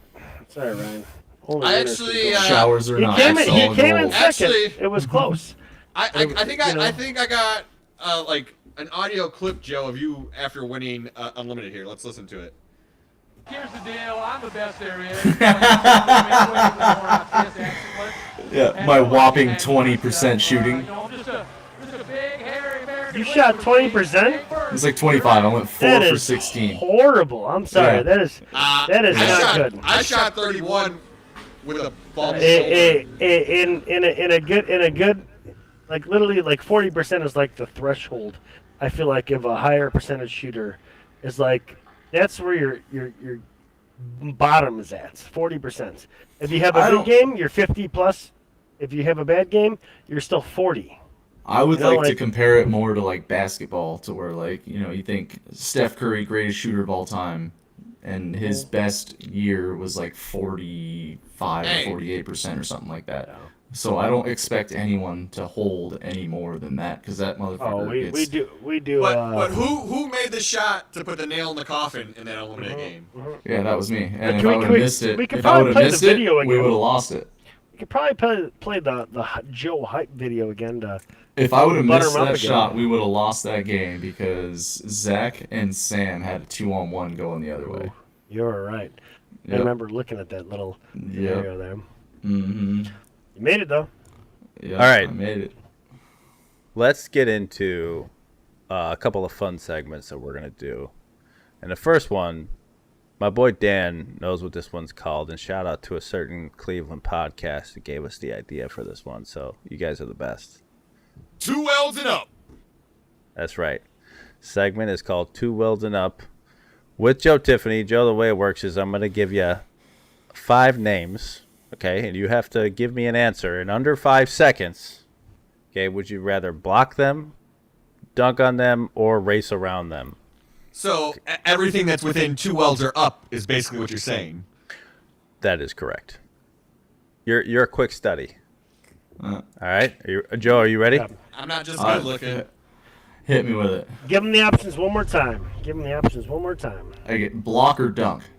Block, or race. dunk, or race around. Oh, okay. Okay. Okay. All right. So the first person on the list, he's known for a certain TikTok channel, real skinny, really lanky, and I gotta be honest, Dunk. wouldn't think he was a defender, but his name is Jared Dobies.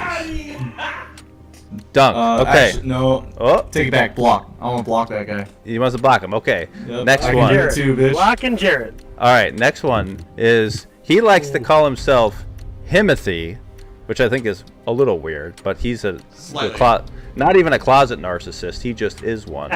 Tim Austin. Block. Block. Okay. Okay. All right. He doesn't play defense, so if I shoot, yeah, we'll get over it. We'll get to that later. So Okay. Yeah. All right. Barrett Davis. Race.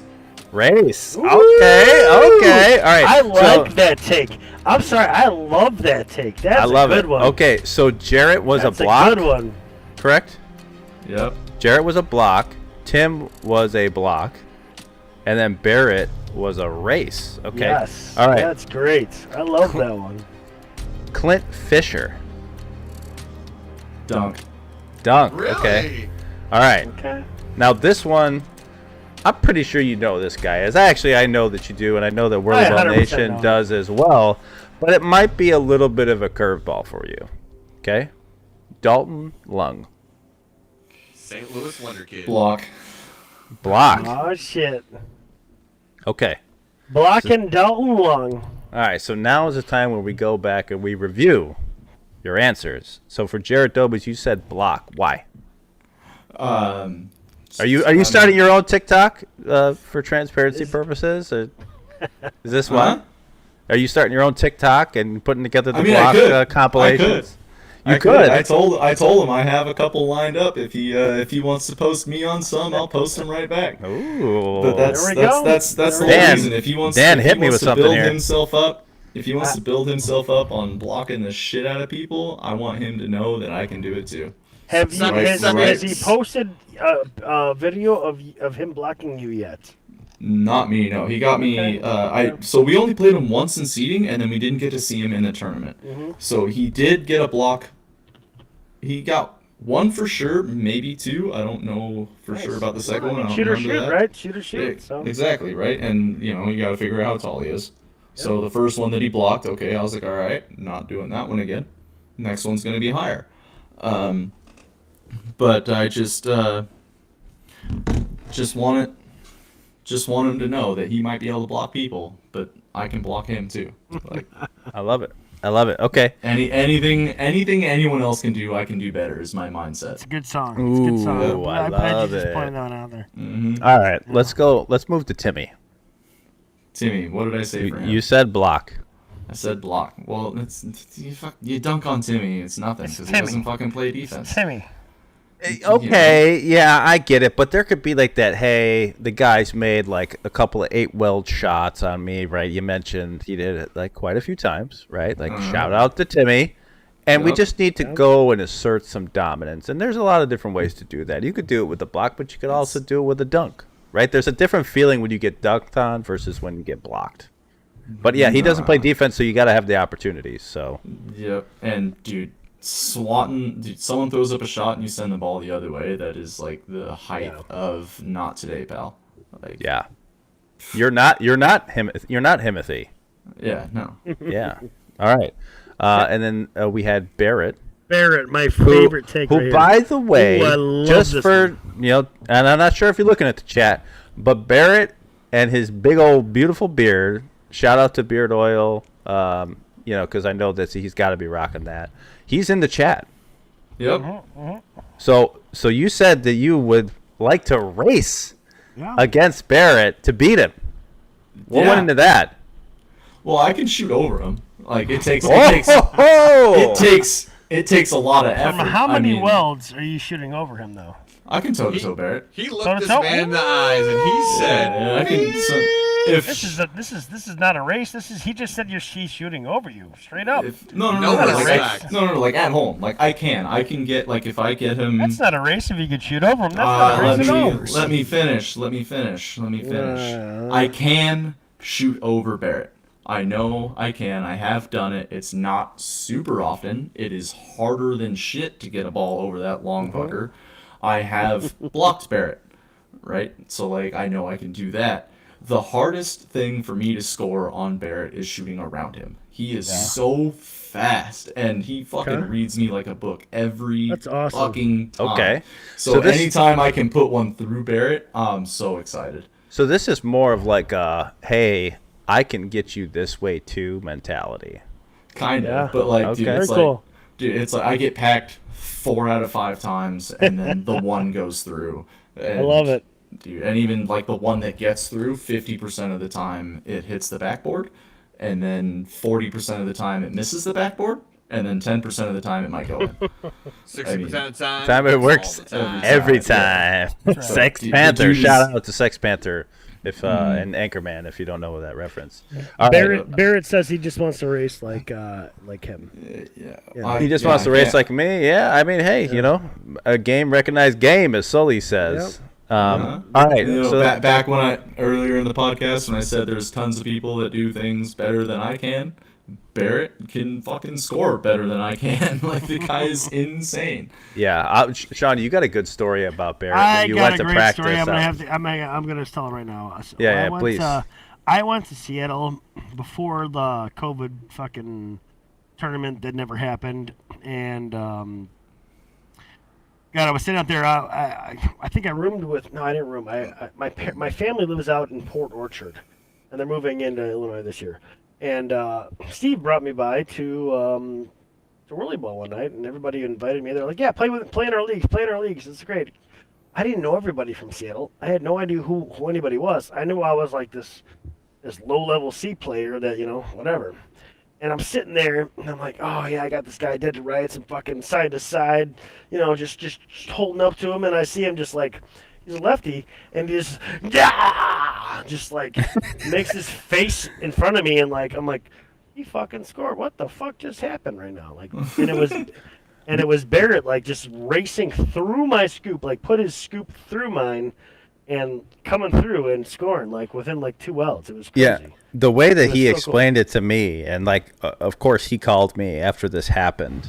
And I definitely did. It's a great story. And he, like, the motion that he did, he was like, dude, like, wah! Like, went around my ear and shit. Like, he was, you know, next to him and, like, literally went, like, under his scoop, up underneath his ear, and then put the ball in the hole. And he was like, it was crazy. he's like, I had no idea what just happened. Yeah. Emotional damage. Yep. That's the hard part when it comes to stopping Barrett. Like, you don't know The angles. You don't know which way he's gonna go. And then the other thing is, since he's got such long arms, you don't know how far he's gonna go. Because you have to guard your entire wingspan to stop him. And then half the time when you're way out here to stop his lefty lean out shot, he comes over the top of his head and somehow shoots around your head in the same motion. It's He's so hard. Yeah. He's incredibly talented for sure. Yeah. And there was, you know, shout out to a Brett Coonsey from the C division, who is caught on camera blocking Barrett Davis down the court. I believe it was in it might have been when we did like our mini like Chicago invite, or maybe it's just a Chicago invite. I can't remember. But the funny story within that story is that Barrett moved so fast that Brett never moved his scoop from the original position and shot right into it. And Brett was like, if I could blocked an unlimited champion. But still, sometimes shout out less to is more. Kunzi. Yep. So, yeah, well, in this case, for sure, like I would be hanging that on my mantle as well. And I think he did. I think like he should get an award, even though it was more of an accidental block than a purposeful That's one. at the Minnesota invite. I blocked his brother 3 times in one game. Yeah. It was pretty spectacular. Damn, bro, I didn't even know you can get blocks. Yeah, that's Ouch. impressive. You know. Yeah. All right, Joe. We're gonna go. Hold on, we got the next segment. We still got more to go. The last Clint Fisher. You said dunk. Yeah. Okay. Explain. Just having so many. That guy climbs into your car to stop you. It's so hard to get, If you can't it's so see hard to get over him. Hey, So Joe. like, Joe, before you go any further than this one, I have an awesome statement for all the Michigan brethren out there. Ooh, And Dan, cue up the soundbite. Yeah, this is what I feel about what they do and the Michigan personality, and like this is my thought, my own opinion, and it is if you can't beat them, cheat them. I figured it was if you can't beat him, join him, because Clint Fisher will sit in the car with you. Well, I mean, it's just the guy plays, dude. He drives so well, and like every time I think that I've got like a corner of his bumper, I try and work it. I got nothing. Roll back over to the top, and you think after working around the corner of the bumper of someone, you've pushed them deep enough to where you can roll around and have enough position to dunk one in over the top of him, and he recovers from that so well. It's just so difficult for me to get a bucket. I think it's over. difficult for everybody. Yeah, Joe. I think it's the difficult guy for everybody, Joe. Yeah, He's although ridiculous. I will He's say ridiculous. the last time I played Clint in Michigan, I got him a couple of times, and after we came off the court, he was like, that was pretty good. I He's think it so was nonchalant about it. Last Nationals when Johnner was floating against Clint, he just he put 8 through Clint in one half, and I had to stop Johnner at the end of the game and be like, how the fuck do you do that? Because Clint is godlike goalie in my eyes. I have such a hard time against Godlike. him. It's personal battles, right? Personal battles, yeah. He's Understandable. not, I think Barrett's probably my Mount Everest, but he is a mountain to climb over. It's hard to get buckets on him. Yeah, it's hard to race And, around Mount Everest, just FYI. Right? Yeah, it's a wide one. But just to see somebody just get so many buckets borderline effortlessly through Clint, I was like, how do you do that? And he goes, I do it all the time. I don't know how you do that all the time. Yeah. But does he do it at Michigan with the higher baskets? Because there's a disparity versus when you came to Chicago and you realized that the baskets are I felt like they're lower. Because we had one practice in Michigan, and I'm like, what is going on here? I'm getting shots easy over people. I don't have a super high shot, but I have a high shot. And it was just a lot easier for me to get shots over people in Michigan than it was in Chicago. Yeah. Yeah, that's definitely the reason easier why to get I- blocks, that's- especially with the that's- card disparity. Yep, that's why I had so many blocks in Unlimited. Was just low baskets, man. Yeah, low baskets, higher carts, depending on which cart you're in. So definitely both, critical factors. All right, so the piece de la résistance, Dalton Lung. You said you would block Dalton Lung. Yep. It sounds a little dirty. I'm gonna be honest. Okay, you want me to fucking dunk one in right through his head? I kind of do. Oh yeah, I want to do both. I want to dunk on him, or slap the race, shit out of him, or race. In my eyes, that's way more disrespectful to come down on. Oh, we're not being disrespectful. We're just telling what you want to do. What is Yeah. harder? And what I want to do is not make Dalton feel like a piece of shit for me just coming down and dunking on him or just shooting around him. So So you think he would take the block better? He's not. I think he would, because shooter's gonna shoot, shooter's gonna get blocked. True. It'll just be another day for him, and it's just another block. Yeah, I think I agree with your statement. Yeah. Okay. All right. Well, Interesting. I like it. I like the behind the scenes action and yeah, understanding your rationale. But Well, I mean, 'cause, even in right now we're playing in mixed leagues, right? And even though that game that people were talking about earlier, that real close game against me against Jordan, right? Even though it's a close game, we have people that would probably be career D players playing with us, Yeah. And it's not beneficial for anybody for me to go down and cherry pick on them. That's not fun for anyone. You almost have to play the defender role in all mixed game roles. The higher player almost always has to play the defender role. Unless they get a C or D ranked goalie on their a C or B ranked goalie on their team, But even then, these mixed leagues, we try and push people out of their comfort zones. So Jordan has rarely been playing any defense in this league. Barrett's been really all over the place. Doing Barrett things. Who else? Adam Miller is Love really Adam working. Miller. Love He's Adam such a Miller. love good guy. me some Adam Miller, Yep. dude. Are you guys getting him Man. up on the offense side of the court? Because Yep. that's where that guy needs to go. He needs to start getting up the offense side of the court. Great defender, but it would be nice to see what he can It do. would on be offense. great to see him on the offense He's side. working on his shot, and it's coming along fairly well. His court awareness in the offense is getting real good. Like he knows when he doesn't have the shot, when he should give the ball up, when he needs to sit and be the screen. Like he's getting that part all nailed down. We need to work a little bit more on like transitional defense, like when he Where to like, be, when he needs where to your stop and anchors help hold are. the wall Yeah. and stuff like that. But like that in our realm, our primary defender is the one who decides when we can set an outside wall, and they should be the one to call it.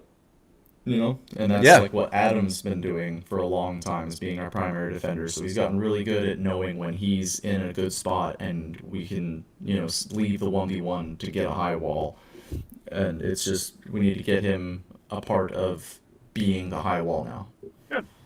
Yeah, Love his it. shot's coming along great. Yeah. Awesome. All right. Next segment brought to you by Mr. Trey. It's our take on hot takes. We're going to call takes. it Trey's takes.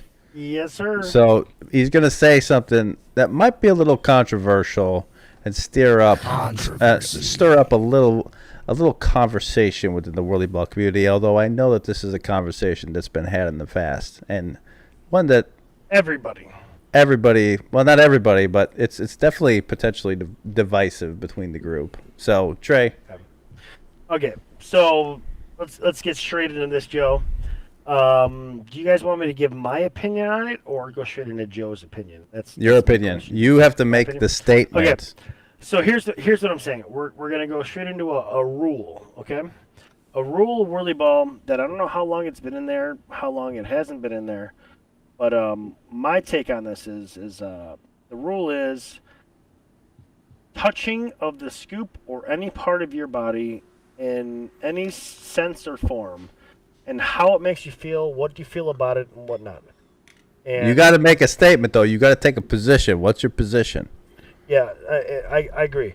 And my position on this is I don't think it should be a part of whirlyball. There should be no touching.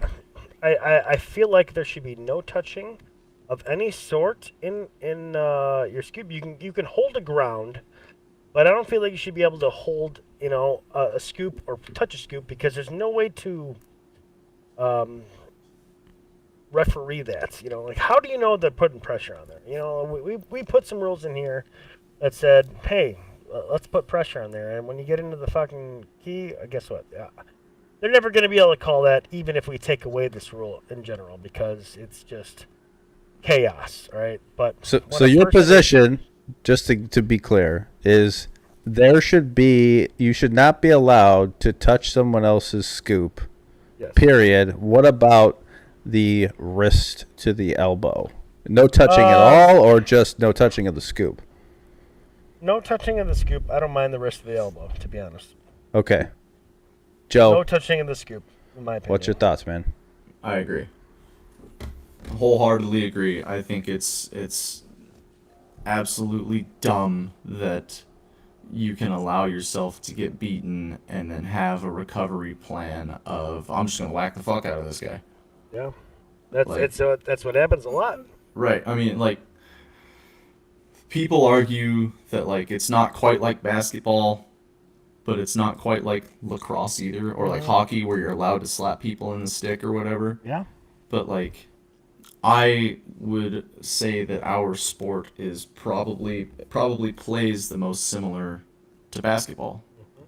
And that's Yes, what I agree. That's what I think that we should strive to be. I still think that we should be able to allow the touching on the forearms, Yeah. but only not the back side, just the front side. Front you know, side, like yeah. You could put and this- here's the thing, is I feel like you could put pressure on the front side. That's fine by me, because it's movement here. But like on the scoop, where it's a non-portion of your arm, Mhm. you know, it's a different portion of the game. Like, you can push through that with your shots, and it still makes it harder to shoot when they put pressure through there. So that's fine. But when you put pressure on a scoop, and no, it's technically a penalty to put pressure on the scoop. You have no idea as a Yeah, referee you can't that see this that, is happening. no. There's Yeah, no it's idea. so No idea. it's so difficult to call. And my opinion is there should be no touching, period, because I always, every game that I've always played, I've always prided myself on being in position, right? And it's like, hey, I don't want to push like the gray area with the extent of the rule, which that's the problem. Is it's so loosely I don't want to say loosely defined, but it really is designed so that people could take advantage of the rule, right? I mean, like I've literally seen Mike Wall in Seattle end up with his arm like it was a prize, like a trophy, like he had a scoop, like his arm went through the scoop. Like that should never happen. And it's not good defense to say, okay, I'm beat. I'm just going to bend my put enough pressure on you so that it's not completely noticeable to the ref, but I'm clearly applying pressure. And that's like what everybody kind of hangs their hat on that is in agreement with the rule, is that, well, I could touch a scoop, but I'm not applying pressure, and I'm just holding my ground. Like the holding my ground thing is just, it is the worst argument within that part of the rule that people hang their hat on. That just, honestly, it pisses me off because it's just dumb. Kiefer agrees with you. Yeah, well, Kiefer's a smart guy. Plus, he's biased. We gave him the best, most outstanding player in B, and so it's natural. Well, and Kiefer is way more deadly when he doesn't have scoops on him. That's true too. But to be fair, right? Same with me. I also think it would make the game more. It would make the game more fun to watch. There'd be more talent, more excitement. Like, but at the same time, I mean, there's people that pride themselves on being able to like shoot through a scoop when someone has a scoop on it. You got your Walters in Chicago that cool. like so instead of shooting with a scoop on you, shots, shoot around the scoop. Yeah, it doesn't take away from the people who do race shots. I don't like it. Doesn't. I'm not one of those. I'm not one of those people that can shoot through scoops. I don't mind I'm in agreement with you guys. I don't mind the forearm, but yeah, if someone I can't shoot through a scoop to save my life. I mind the forearm because I think it's just dumb. Yeah, I mean, and like Nate should not be. It's hard to judge the pressure. Hold on, that too. But Nate should not be on there, right? You can't tell if there's no. Can I talk? Is that all right? No. All right. Nate should not be penalized because he's 6'5" or 6'6". He's tall as hell in the kart. That's part of the game. Like, okay, Yao Ming 7'6". Like that's just an advantage. It's an innate advantage, and that's part of the cool thing about the game. It's like you have to find different ways to beat them that are actually legit versus exploiting a rule to the nth degree to take advantage of the situation that you're in, because who knows who's up in the ref booth? We don't have professional referees, right? No. And everybody is going to call that a little bit different. I mean, when we went out to practice in Michigan, and we had some Atlanta guys out there, we had some Cleveland guys out there, and when you go out to Michigan, for the most part, you get mauled. And I mean, you're ready for it. You have it in the back of your mind that it's going to happen. But when I'm in the key and I have 2 scoops on me, underneath the basket, and one's putting pressure on me and the other one's covering, I got nowhere to go. It's you look up at the ref booth and it's how do you not see that? And then they give you the BS answer of, oh, it's in the key. You're in the key. That the rules don't apply in the key. And you're the fuck they do, because that's where it's going to happen the most. And that's where people expect it the most. Chili, I love you to death, man. You're a good referee most of the time, but that's a lazy take. Lazy. Anyways, that's my opinion. We got Joe's, we got Trey's, we got Dan's. Let's move into some questions for Joe. Something direct. We've kind of buttered him up for about 2 hours and 47 minutes now. I think he's ready for these questions. All right, Joe. Fire it off. What's your first question for Joe? Joe. So I watched a little bit of some of the other podcasts, and I heard the takes on who people thought they were the best 10 players, best 5, whatever, in each divisions, who they said, who they didn't say. I didn't watch all the videos, so I don't know exactly who they all said, but I heard some people said some names that we're not expecting. The podcast you're talking about was just top 10 in general. It was defense and offense. Top 10 in general, defense and offense. And I'm not going to make you tell me the top 10 in anything other than the top 5 in your opinion of whirlyball this year, and then after you're done in the top 5 of that position, I want you to tell me the top 5 people that played in the C division. I don't know why I'm asking you to tell me the top 5 that played in C division, but tell me the top 5 in D, or I'm sorry, in whirlyball in general, and then the top 5 in C in general. So Why did I say how handsome you look tonight, Joe? Thanks, That bear looks pretty good. Yep. We noticed. Looking good. Looking noticed. real good, Joe. So you want top 5 in general, and then top 5 in a division that I didn't even watch. Exactly. Yeah. Sick. Okay. It's top 5 in general. This I'm year gonna go- specifically. this year- Specifically. Specifically, I'm gonna go Barrett. I'm gonna go Brad Peters. Let's see. In the game as a whole this year. In the whole, Okay. yeah, right. So I Okay. got my 2 home picks out. Mhm. I'm gonna go with Carter. I mean, Wow. Number the 3? Carter plays insanely good defense and is a really big threat on offense. And I don't think that he got enough looks from distance. You know, like if that Texas Yeah, he team, likes that distance shot too. Yeah, well, he's their he is Bailout their guy. bailout guy. Like he Yep. tends to be like their 4th player, and dude can be deadly. Like, Yeah. I Okay. would really like to see him get a little bit more looks. Who else? Let's go Michigan. Ooh, he's just saying a center back. This guy's gonna say Timmy. I know it. Oh my No, goodness! Oh my no. goodness! Sammy. If it was like purely offense, then Ooh. Timmy would be up there, right? Okay. But like Up there, but is he the guy? I don't think so. I do not think so. I We're at top 5 here. You have 3. You have 3 named off. You have 2 more to go. yeah. It's got to be And Jeremy. you haven't named yourself. You haven't. It's Oh, got to be so Jeremy. Jeremy Despite Gotta be Ford? Jeremy. yeah, despite Alright. like he had some Jeremy subpar Ford? shooting. You know, like we all expected a little bit more percentage out of him when it's hitting the bucket. It happens. But, It happens to the best of us. The guy plays in a team insanely well. Yeah. Like he's one of those guys that will do what he feels is the most beneficial to the team, and he felt like since he knew he wasn't shooting all that well, he felt that his job would be the 4th position. Yep. And then Take the long shots and play good I defense. agree, Barrett. I agree, Yep. Barrett.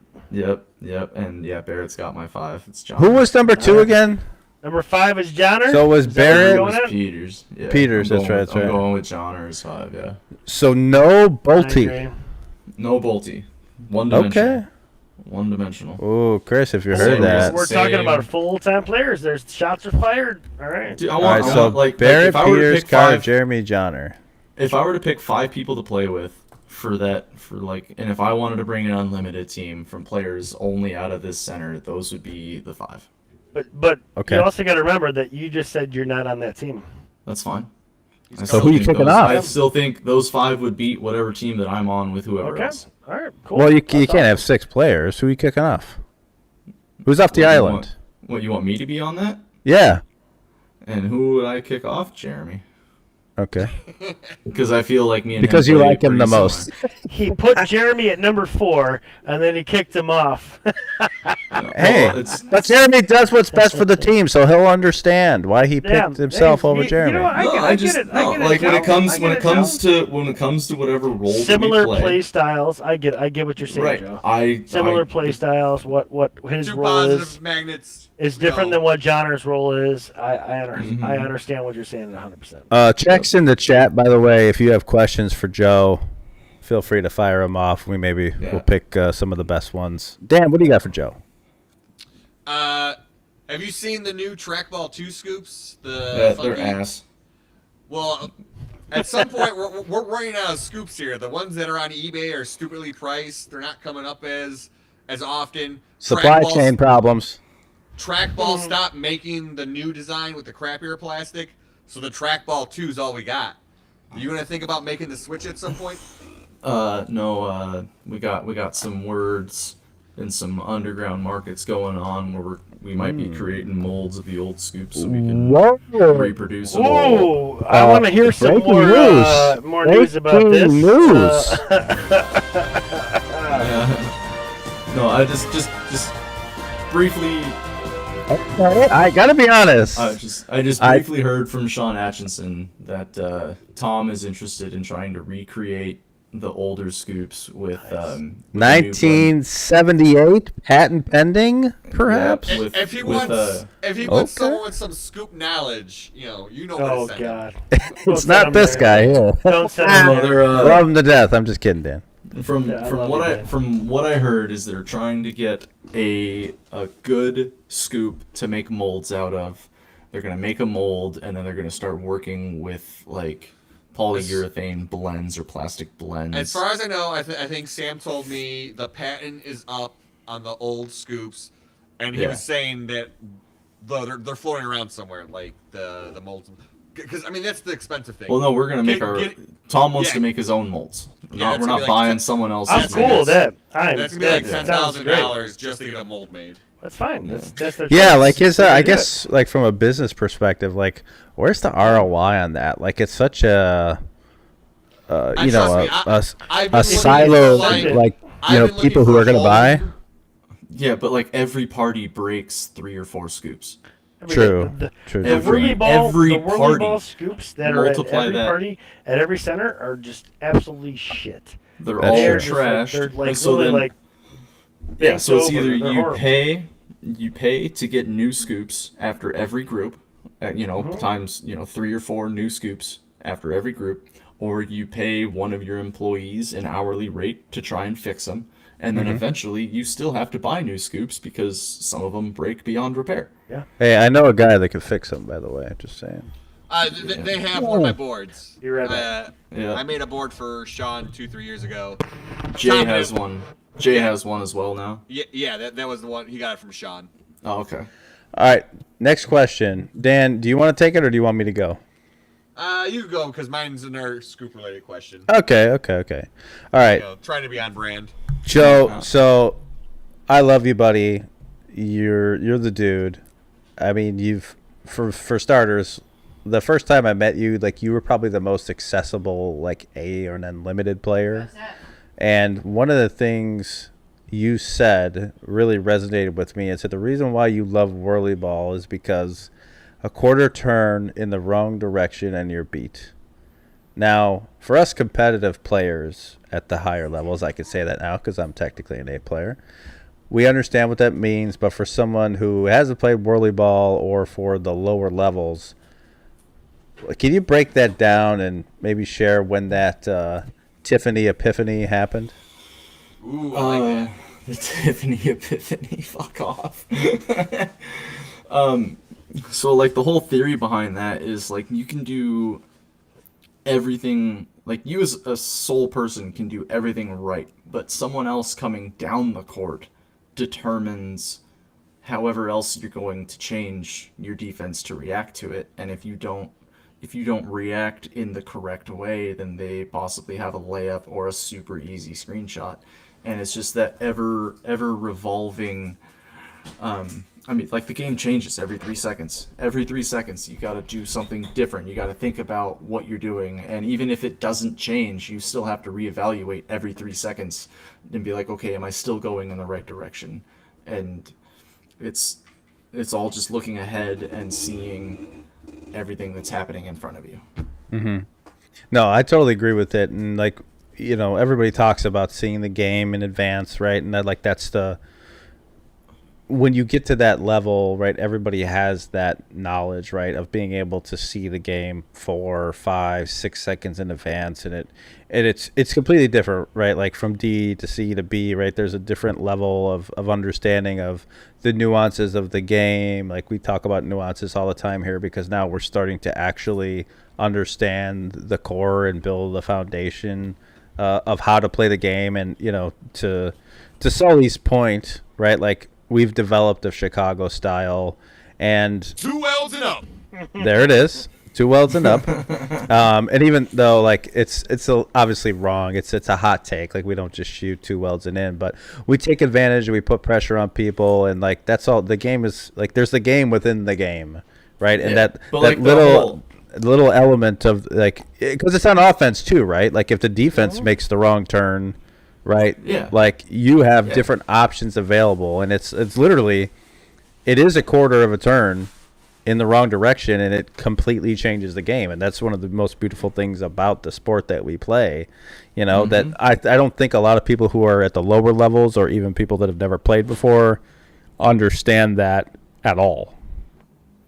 Yeah, it's hard to teach. Like it's something that they have to experience and know for themselves when they have like the opportunity. Because like you could be working, setting up for a screenshot, and whoever is setting the screen, if they notice that like the defender peels off a little bit too far to try and contest the screen better, they possibly could just turn in to the basket and drive up for a layup, you know?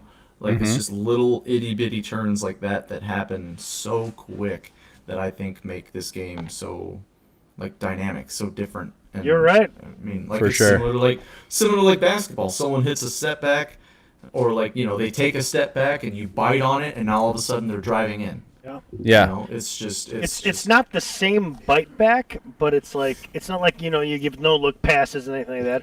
Things are gonna happen no matter what, and once you see that mistake that is making, things can change so quickly because one minuscule mistake made by the player on the opposite side of the court that is not seen over here. So I agree with you. We have a question from Barrett in the chat. He said, "What's Joe got the over under at for our league game tomorrow?" So over under for like the whole game, I think that we could score 85 points. Oh. Okay. Challenge accepted. Okay, I mean, and that's not far off from that 85, Jordan I guess- game. I That guess Jordan we're game was watching like some 40s, video. 40s. then George says, "Joe, where do you get your awesome t-shirts?" Or no, awesome shirts. I'm not sure if he's referring to the shirt you're wearing now, which we all know where that came from. But is there you got some hacks like with the t-shirt with this shirt game that we don't know about? We use a company. Jay knows the name. I am drawing a complete blank, but we've been using the same company for like the last 3 years for most of our team shirts, and they're super cool to deal Very with. good. Awesome. Yeah. Okay. Trey, you got the next one. Barrett says you're low, by the way. Yeah, Barrett wants to put points up, dude. Barrett Sounds- shoot through me. Sounds to get like it. Barrett. Trey, you got the next one? I do not have the next one. Okay. Dan, you got one? Yeah. So bunch of different players, bunch of different styles of scoops, bunch of different cradles. Is there a wrong way to do your cradle, or does it matter? Hand-eye coordination's hand-eye coordination. What's your take on that? I would initially say that whatever you use, you're going to grow accustomed to, but I am a firm believer that anything that holds the ball against the front of your scoop Dun is dun incorrect. dun. You're gonna hit controversy on yourself, Dan? I can. I would imagine, like in my thought process, I would want the ball to sit in the back of the rails Yes. 100%. and then leave from the rails the whole way. So what you're saying? Hold on. No, this is his question. There's a Let it- million ways that people like set up the scoops. The scoops here, all right, the bottom of the scoop, and people set up ways that they can have it like tape going this arc way, back. going this way. There's like a little thing there. You basically saying that if it can lean towards the back and the way that the person that puts the tape or whatever they have, as long as that is sitting like backwards to the end of the track. Yes. That's where you're gonna have it. I agree with that statement. That's what I would prefer. 100%. And then whatever way you decide to do it is going to change the way the ball releases. I just feel like if it's on the front of your rails and you try to like go around something, then it's gonna like go It has left. to travel to the back of the scoop first before Yes. it goes to As the soon where as it's you going. make any movement, it's on the back rails. But if you are moving to the left or to the right, the inertia of the ball is going to push it the opposite direction against the opposite rail. I'm going to switch mine up and do an experiment. I'll get you the data points. Oh, man. Okay. We got data points. We got inertia. We got some big words being thrown around here. Do you want Some glorious infrastructure. Do you want to shoot similar to some of the best shooters in all of whirlyball, or do you want to try something new and experiment? Ooh, shots fired. I'm going with Joe on this one. Wouldn't that be the same thing for me? What do you mean? Like, what are you saying? Are you part of the best shooters in the world, No, or are you I'm- not? Well, part we of the know best that shooters in answer. volleyball? Who wants to answer that question? Statements apply to me if I switch. It's a bold strategy, Cotton. Let's see if it pays off for him. That would be both trying something new and shooting like the best shooters in whirlyball. Because my scoop's not set up like that. Yeah. Well, I mean, do you think you're ever going to get to be as one of the best shooters in whirlyball? I got a decent shot. Do you think you would have a better shot if you That's shot not like what he them? asked. I don't know. I gotta try. Like I said, That's not a hey Dan. I'm gonna- So okay, so Dan, do you that's want to not let? the question he asked. He asked if you feel like you're gonna get to the best shooters in volleyball, and you gave like a half-assed answer. I don't appreciate that answer because as an individual that like strives to get to the best, like if he would have asked me that, would I'd be like, yeah, I'm gonna be the best fucking shooter in volleyball. That's my goal. You know, whether I am now or later, whatever it is, that's my I'm goal. realistic. Where I'm at, so. Joe's got a head start on me, so. Well, yeah, he's got a head start, but guess what? You can get there. He's not saying right now. Hey. He's not going to say right now because I know I am nowhere. So if near you that. wanted to do everything in your power, why would you not do what the best people do currently? I'm gonna try it. Maybe he's a trailblazer. Like he's trying to break trends. There's not just one way to do something. With that being said, I don't like the way this just scoops up. I ask him to give me the tape every single time, and he does it. He delivers for his customers, people. Just know that this fully customizable option, fully customizable, you don't have to take the stock Dan Doherty scoop. He will do what you like. He is a people pleaser. Don't read into that too much. So like Sammy, I hate the way Sammy does his, but the squeezing of the middles, yeah. The proof is in the pudding. Like just like his string, because he runs string from I know the cord, where the front rails come up, Yeah. and then like it does like the out thing. So he runs Like string from there, to the back. And Walter, I think Walter shoots like that. Yeah, but the key is it goes to the back. Yeah. There's everyone who's good runs the ball to the back of the rails. It's like unnecessary movements. Like if you're gonna take a high shot, why would you fucking start from here, come forward, come back, come up, and then shoot when the ball should already be in this position? There's an opportunity for error when it does not start in the back. Exactly. Is what I'm give it a saying. try. Like, if you I'll start see in the front, how well I improve. whether you're quick or not, or you lean it back or not, there's an opportunity for error, and it's going to change your shot because there's that little bump that you get from going from front to back that's going to change how you shoot it. So I agree, Joe, 100%. 100%. There's a little mechanical error that happens whether you believe it or not. It is there. Is this the opportunity to do a commercial for Dan Doherty Scoop Co. here? I don't know necessarily. Run the commercial. I gotta take a piss. In a world of inferior scoops, one company dares to make a superior scoop. Dan Doherty Scoop Co. A superior scoop for a superior player. Love it, Dan. Thank you. Did anybody clip Dan's video there so we can literally shove penises everywhere in his fucking thing? Oh God, was I? Whoa, you were- whoa! What was Hey that now. movie? You were loving that a little too much. What's that movie with John Cena?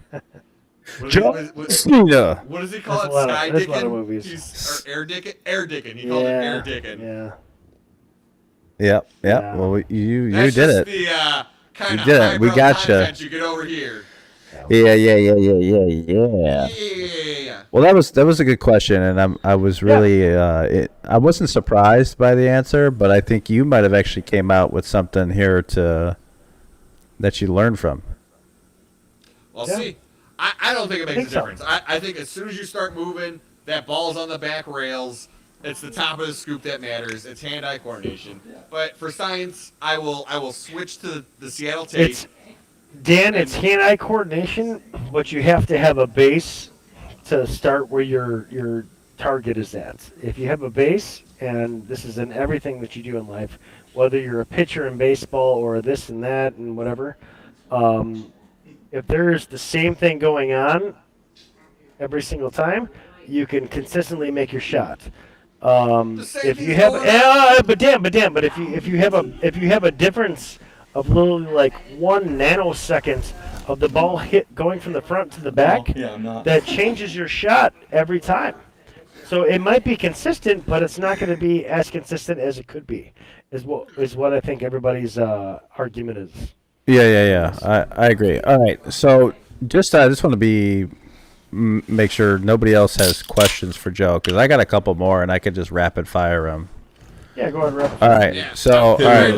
I'm ready to go to bed. I gotta be up for work at 4:30. Yeah, you're ready to start working on some scoops and testing this out, I think. All right, Joe. I've been wondering this for a while, but is there an advantage to playing in sandals? Does the majority of Whirlyball Nation have it wrong?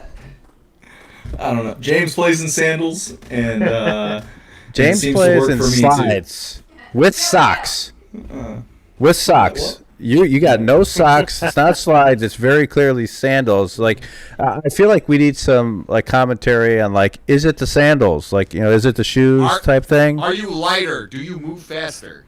Yeah. What's up with that? My feet breathe better. A little more breezy in the car. Not as hot. A little more comfortable. Okay. Still on vacation. I'm gonna try some sandals out in the next practice. And I will never do that. I do. So I'll never do it. Sandals now too. I gotta go sandals and Seattle tape on my scoop. Yes. What if I just start balling now? Dude, if you do, which I gotta be honest, I don't think it's gonna be the case. But if you do,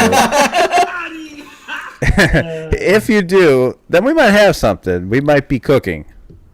Yeah. Let him cook now. All right.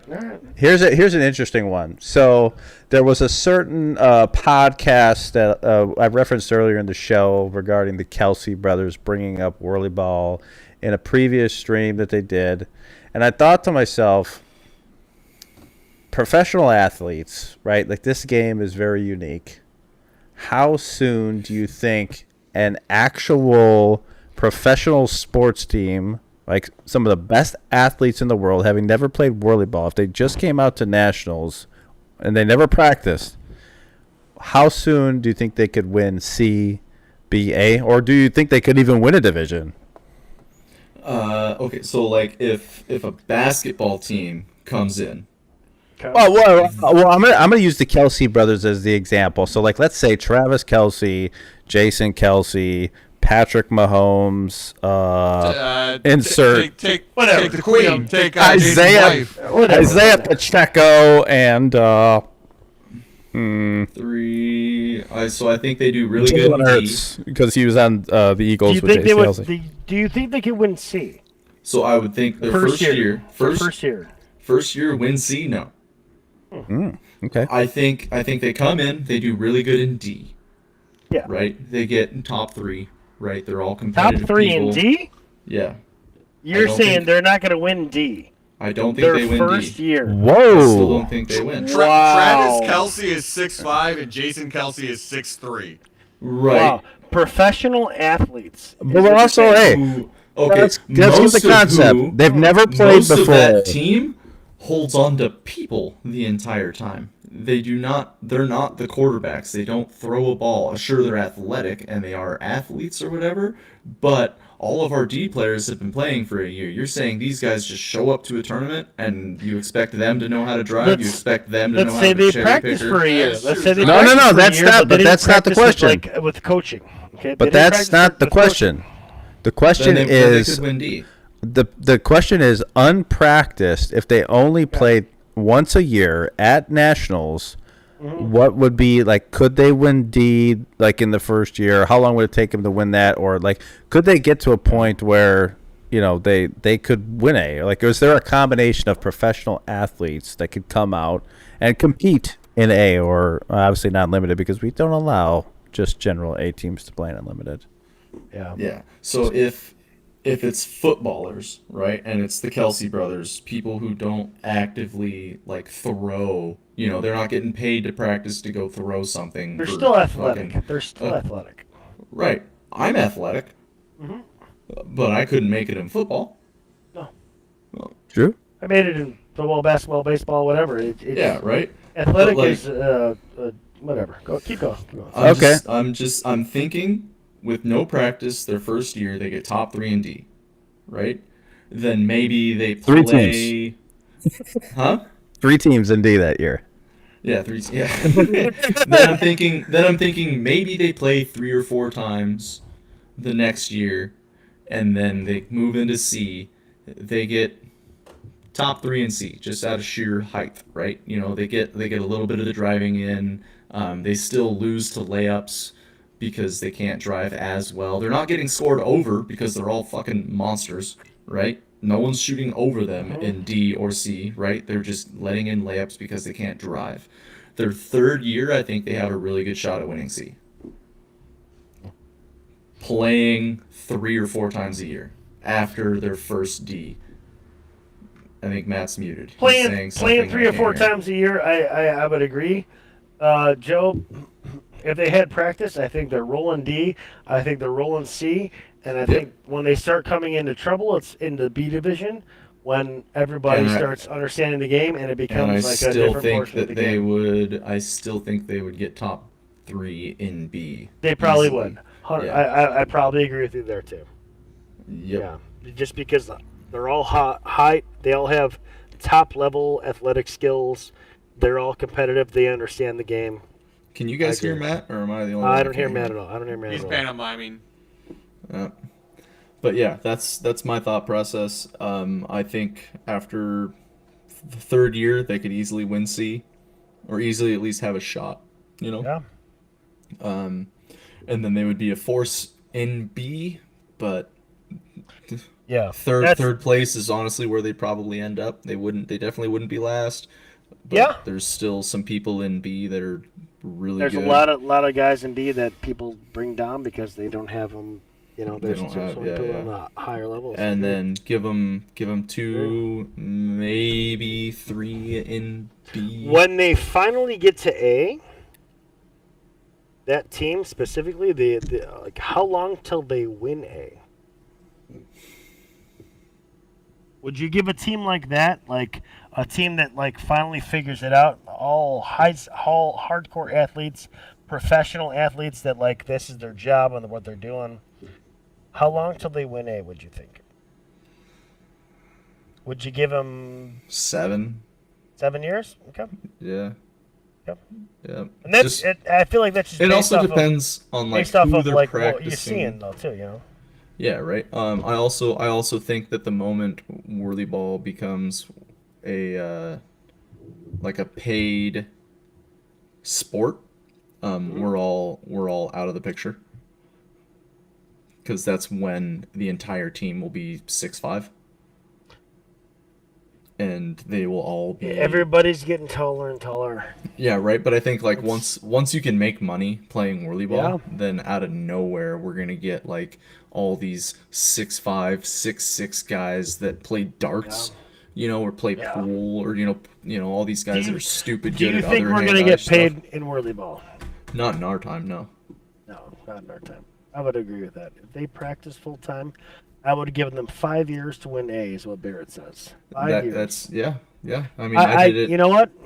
I did it in 4. So like someone who if they So were you're able to basically practice saying full time, you're better than a fucking pro level athlete. But I had 15 But you are years a of shooting. pro level athlete at whirlyball. Is what you're saying. That's what I he's believe saying. so. I believe so. I you think know, everyone that competes in A and Unlimited It's could all about the technically team. It's be all about a the paid team. player. Hey. Yeah.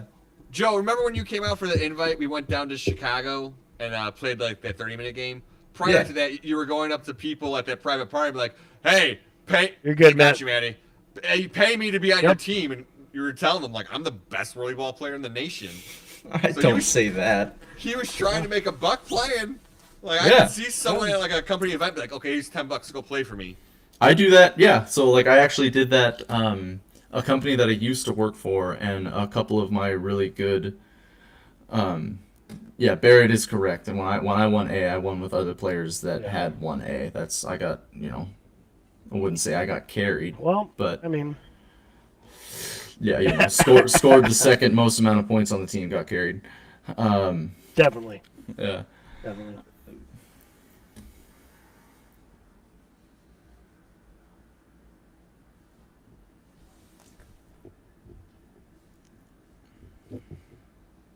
Yep. Yep.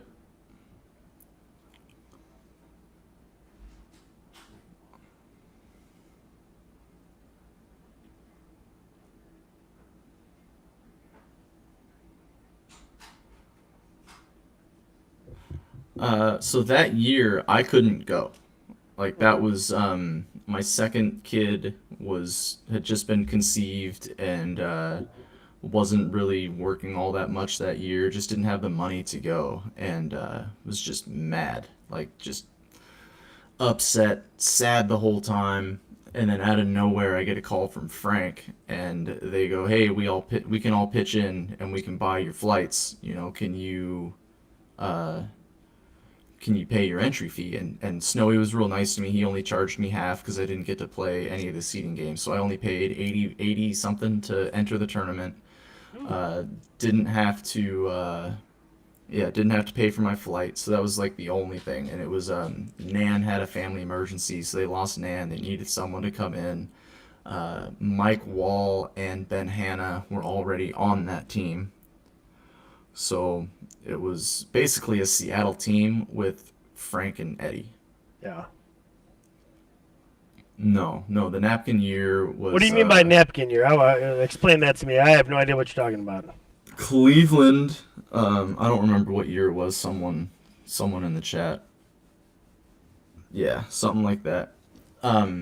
Jordan Huffman and Ben Hanna, both they were supposed to play in B. And then we needed 2 players for A because we had a bunch of people that just refused to go to Cleveland because the last time we were there in 2011, it was absolutely horrid. So a bunch of people just straight up said, "Hey, we're not going to Cleveland." So Ben and Jordan were on the B team, and then we needed 2 players to play A. So we picked the 2 best from the B team. And then since we only had that one A team, that A team went for unlimited as well. Jordan and Ben Hanna ended up winning B, A, and unlimited that year. Really? Yeah, Cleveland didn't have any banners. So someone wrote down they wrote C division champions, B division champion, C and A, and then unlimited on napkins and gave them to Ben Hanna. So Jordan and Ben Hanna are like Whirly Ball's only napkin winners. Wow.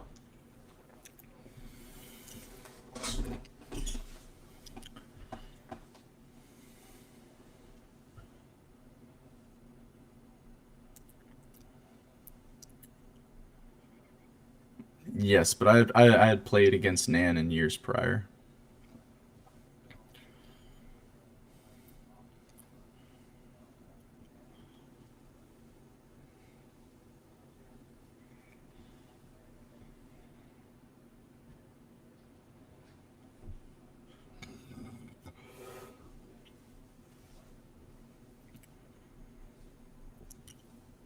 Oh yeah.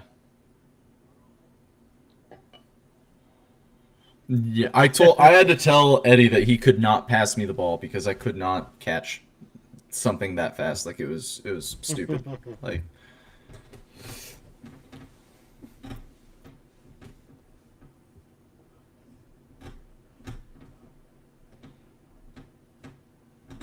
Mhm.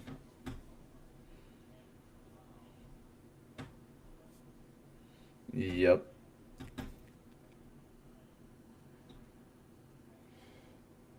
Eddie is an animal, yeah.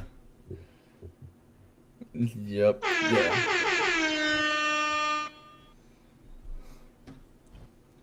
Mhm.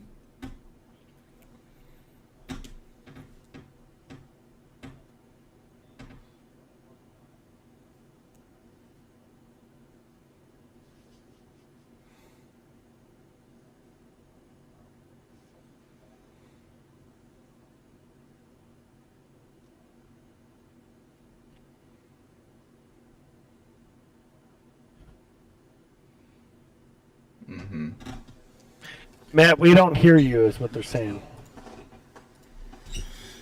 The live streams are not hearing you. The streams aren't hearing you right now. Might be just a good time to call it. Yeah. We can go over the ending of this.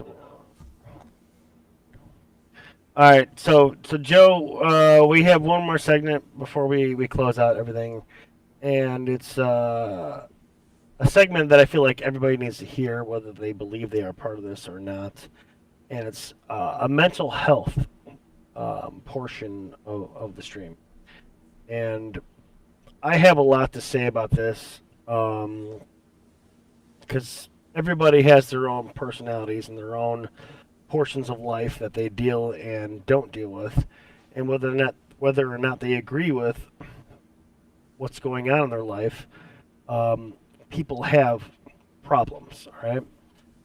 Going into this nationals, I had a super rough time dealing with a lot of things: anxiety, depression, and other portions of my life that I'm still not under control completely.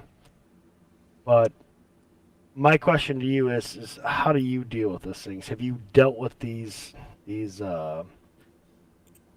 mental health demons, in my opinion, that come forth to me and generally the Nationals experience? Do you feel more anxiety? Do you feel like the Nationals experience brings it down for you, helps you calm everything down when you finally go after things? And what is your opinion on how you deal with your mental health issues? Testing for everybody in the chat. If you can hear my mic, let me know, please. Everybody. Yeah, we can hear you in Okay. ours. Yeah, well, it's more about the chat. but- I know you guys can. But Yeah. I just wanted to Yeah. double check. But yeah, mental health. Go. So yeah, so like when I start feeling severely like anxious, probably about like 2 weeks before we fly out. Good, Matt. Even I guess even like a few weeks before I get irritable. I'm hard. Like Barrett and Jordan said that I was like a giant prick. Like as we were practicing, it's hard to be competitive and friendly. And then once we get to the tournament, Yeah. Poppy, Chris Flores. Yeah. I get super anxious. I can't eat. It's hard to sleep. Like, I mean, in years past, I've gone like the whole tournament eating 3 French fries a day because anytime I eat anything, I just feel like puking. Like I can't sit still. I have to be walking around. Like if you ever see me just like pacing, it's because I'm anxious about the next game coming up. It's just I can't sit. Yeah, it's a terrible feeling. And I know everyone feels that to like some degree. It's the anxious of playing, anxious of wanting to win, being called like America's favorite player and like this whole like best player. You got a lot of people like, looking up to you, and I get it, yeah, man. and it hurts. Sense. It hurts me when I don't perform well. Like not shooting well in Unlimited was absolutely terrible for me. But what really just calms me down the most is just finding a practice board and just shooting, just isolating myself away from the game and just putting balls in holes and just taking time to myself. Yes, sir. To go do something that I want to do. There's actually, just from an observationist standpoint, there's a lot of times I've seen you, and you got a look about you, and you just got a ball in your scoop, you're headed to the practice board, and I've kind of always wondered in the back of my mind, I'm like, man, like, Joe's just dialed in. It's like he's just here to win. He's here to play well, and I think for anybody who, whether they know you or they don't know you, right, or like the extent to how they know you, right, like you would never project, in my opinion, that would be something that you would be going through and battling with, and so I think it's good for you to talk about this stuff, openly. Like, hey, this is somebody who's won Unlimited. He's been there. He's done that, and still to this day, you have that that feeling that goes on, every tournament or maybe every time you play the game. I don't know. It could happen in leagues too, but maybe it doesn't. Maybe it does. Maybe it doesn't. Um, and to kind of go and like piggyback off of Trey's point, like I've gone through like similar situations like over the past like 2 years where I don't even think like I'm so good at like self-evaluating, self-analyzing, and I typically know like what my issues are. And I've played sports pretty much my whole life, and I get anxious and I get excited, right? So like there's different feelings between like how it affects you on the court, how it affects you off the court, and like you get the butterflies, but there's also some like have a genuine fear of going out there and trying to play the game, and everybody reacts differently. Like once I get on the court, like after a few bumps, like I'm good, but like over the past, I would say year, like Trey and I, like leading up to nationals, it was really challenging. Like there were some thoughts where we were like, man, like maybe we should just play C. We were both actually kind of going through a bad time, and I went through a bad time prior to him, and watching him go through it was really difficult for me. It almost like recharged a lot of the feelings that I had, and it's like at the end of the day, this is like my best friend. He's also family. I want to make sure that no matter what, like we play together, and like there was genuine thought of like, hey, let's maybe just this is your first year back. We went through kind of an arduous process with like picking teams, and it was something we've never done before. So there was like again a lot of pressure, a lot of expectations. Can we find maybe a softer landing spot? If that makes sense, because when you're trying to find the 5 best players and you're dealing with 7 people for those 5 spots, there's a lot of feelings. There's a lot of emotions, and the process that goes into picking it is really challenging. But what I found for me, and this is something like I've talked to like therapists, like I talk to somebody pretty regularly now. I've gotten on medication. Like I would never forget. I was literally outside of whirlyball, and it was the day that we were deciding what the teams were going to be. And I had like massive I didn't want to go in the building, like because I couldn't control it. I didn't know what the outcome was going to be. I literally like called like scheduled an emergency session like with my therapist in the car before I went out there. And she said, "Listen, Matt," she's like, "you've worked a long time for this. Like, this is something that's important to you, but you have to understand that the way you're thinking is not going to lead to the result that you want, like good or bad. Yeah. Like all you could do is play the best that you can and hope that that's good enough." And she's like, "Your anxiety is always going to be there, but maybe if you can mentally just put it in a box and understand that your goal is to be on that team and to win, like just put it in a box. You can always come back to it later." So that's something now, like I kind of go through like a mental checklist when I'm out there, and if I'm ever feeling in a situation where I feel a rush of anxiety or pressure coming on, I just it's great to hear. It's great to hear this, man. Put it in a box. I'm like, because those feelings are not going to help me in my end goal, and my end goal is to win every single game that I play. Yeah, that's everybody's end goal, which is understandable. It's great to hear that everybody else kind of runs through these issues and they have mental health things going on in their life. And we definitely did have a lot of things going on for this Nationals, which is understandable. Yeah, and I've had conversations with Dan too. Like he kind of went through a challenging road this year, like with his arm injury. And like he's coming out but he's coming out to practice. I know that he's not where he wants to be, and like he's shooting bad, but like his arm isn't healthy. I'm sure that played a little bit of a Dan, you didn't shoot that bad. I shot 31%. It could have been better, but it just better than me. I mean, really, 25% unlimited, dude. I made 4 for 16. Take that to the bank. All right. So I don't mean to cut everybody off here, but we are getting like 3.5 hours into this segment. I'm down. And what I want to talk about here is the rest of where we're gonna go with this podcast / live stream thing. I want people to interact with us. I want people to tell us what they want us to do. We have some awesome things going on in the future that we have already reached out on the whirlyball page to give us some, and behind the scenes to give us some content. And we have some really great ideas that I can't wait to put in front of you guys. But things you like, things you don't like, please reach out to us. Please put on the whirlyball page. Put whatever it is. We'll look it over. We'll fix what issues we have. I wanna do something that's fun for the whirlyball page. I think we should have a time limit. Yeah. No, see, here's the thing. I don't like the idea of a time limit because people can tune in whenever they want. Number one, Yeah. this isn't a podcast, right? People can still play this back and listen to whenever they want.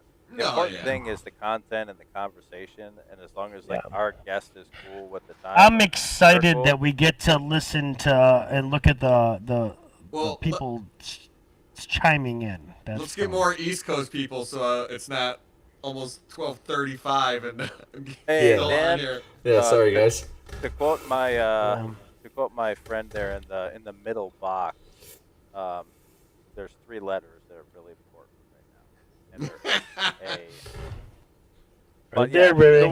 so what Trey said, like we're Suck a we're dick. kind of everybody's getting a little tired. It seems like I could probably go for another like 5 hours. Like I love this conversation. Oh, I know you could. I can keep going, but I gotta wake No, up you for a can't. job I just started last week. I'm hearing some complaining. Call in sick first week. Fuck 'em. Yeah. I'm hearing a lot of complaining. The job's 13 minutes from the house, Joe. I you can't know, fuck this up. One thing I'm good at is picking up on social cues. So we'll call it here. I mean, Joe, I want to thank you for your time. Joe, Like, thank you've you been so much, Super Joe. gracious with Ah, your fuck you, time Joe. and helping us with testing. This is the first ever guest we've had on the show, and the Maiden Voyage. We appreciate you being here with us. I couldn't think of a better person to have on first. No slight to anybody, but thank you again so much. Thank you to everybody that showed up in the chat. Thank you for the feedback. Thank you for the comments and the questions that you had for Joe. We appreciate it more than you guys know. And as Trey said, like there's a lot of fun things on the horizon for what we're going to do. There's no limit to kind of what we can do here, which I think is exciting. It's not like a traditional podcast. Video review in the future, the best shot tournament that we're going to have set up. Ooh, for the that's next gonna be time. fun. There's been conversations, behind the scenes, and I'm happy to. Joe was our mystery guest for the first one, but in the future, I think we'll probably have a little bit more transparency with who the guest will be. It'd be cool to announce. It'd be cool to announce the guests so that way people can get in some questions beforehand. Yeah. So that way, if they're not able, They're to ready. make the They're live ready to. stream- They're ready to answer. Put them And in. if it's someone they don't like, Makes they'll be like, sense. well, I'm not going to watch this episode because I don't like that person. That's Oh, true. well, That's that's true. more reason to Who the watch them fuck is is get that more guy? fuel to hate them. Yeah. But again, like there might be some scenarios where we have multiple guests on in a specific show, depending on what their time is, and that's the nice thing about having kind of an open format, not being up against the clock, like as a group, like however long Trey, me, and Dan can go for. Like that's I think what we're going to shoot for, because at the end of the day, the content is what matters. Like whether it's an hour of good content or 4 hours, like I don't really care at the end of the day. So we'll plan our episode around that. I can talk whirlyball nonstop all day. Yes, which is why Whirly we're all here. ball content is where we're at, and whether we talk it right or wrong, I love talking about it.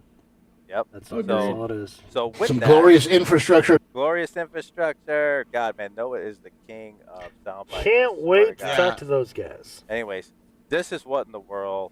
Thank you to Joe Tiffany. Thank you to everybody watching. This is Windy City Edition signing off. Remember to never stop whirling. We'll catch you next time.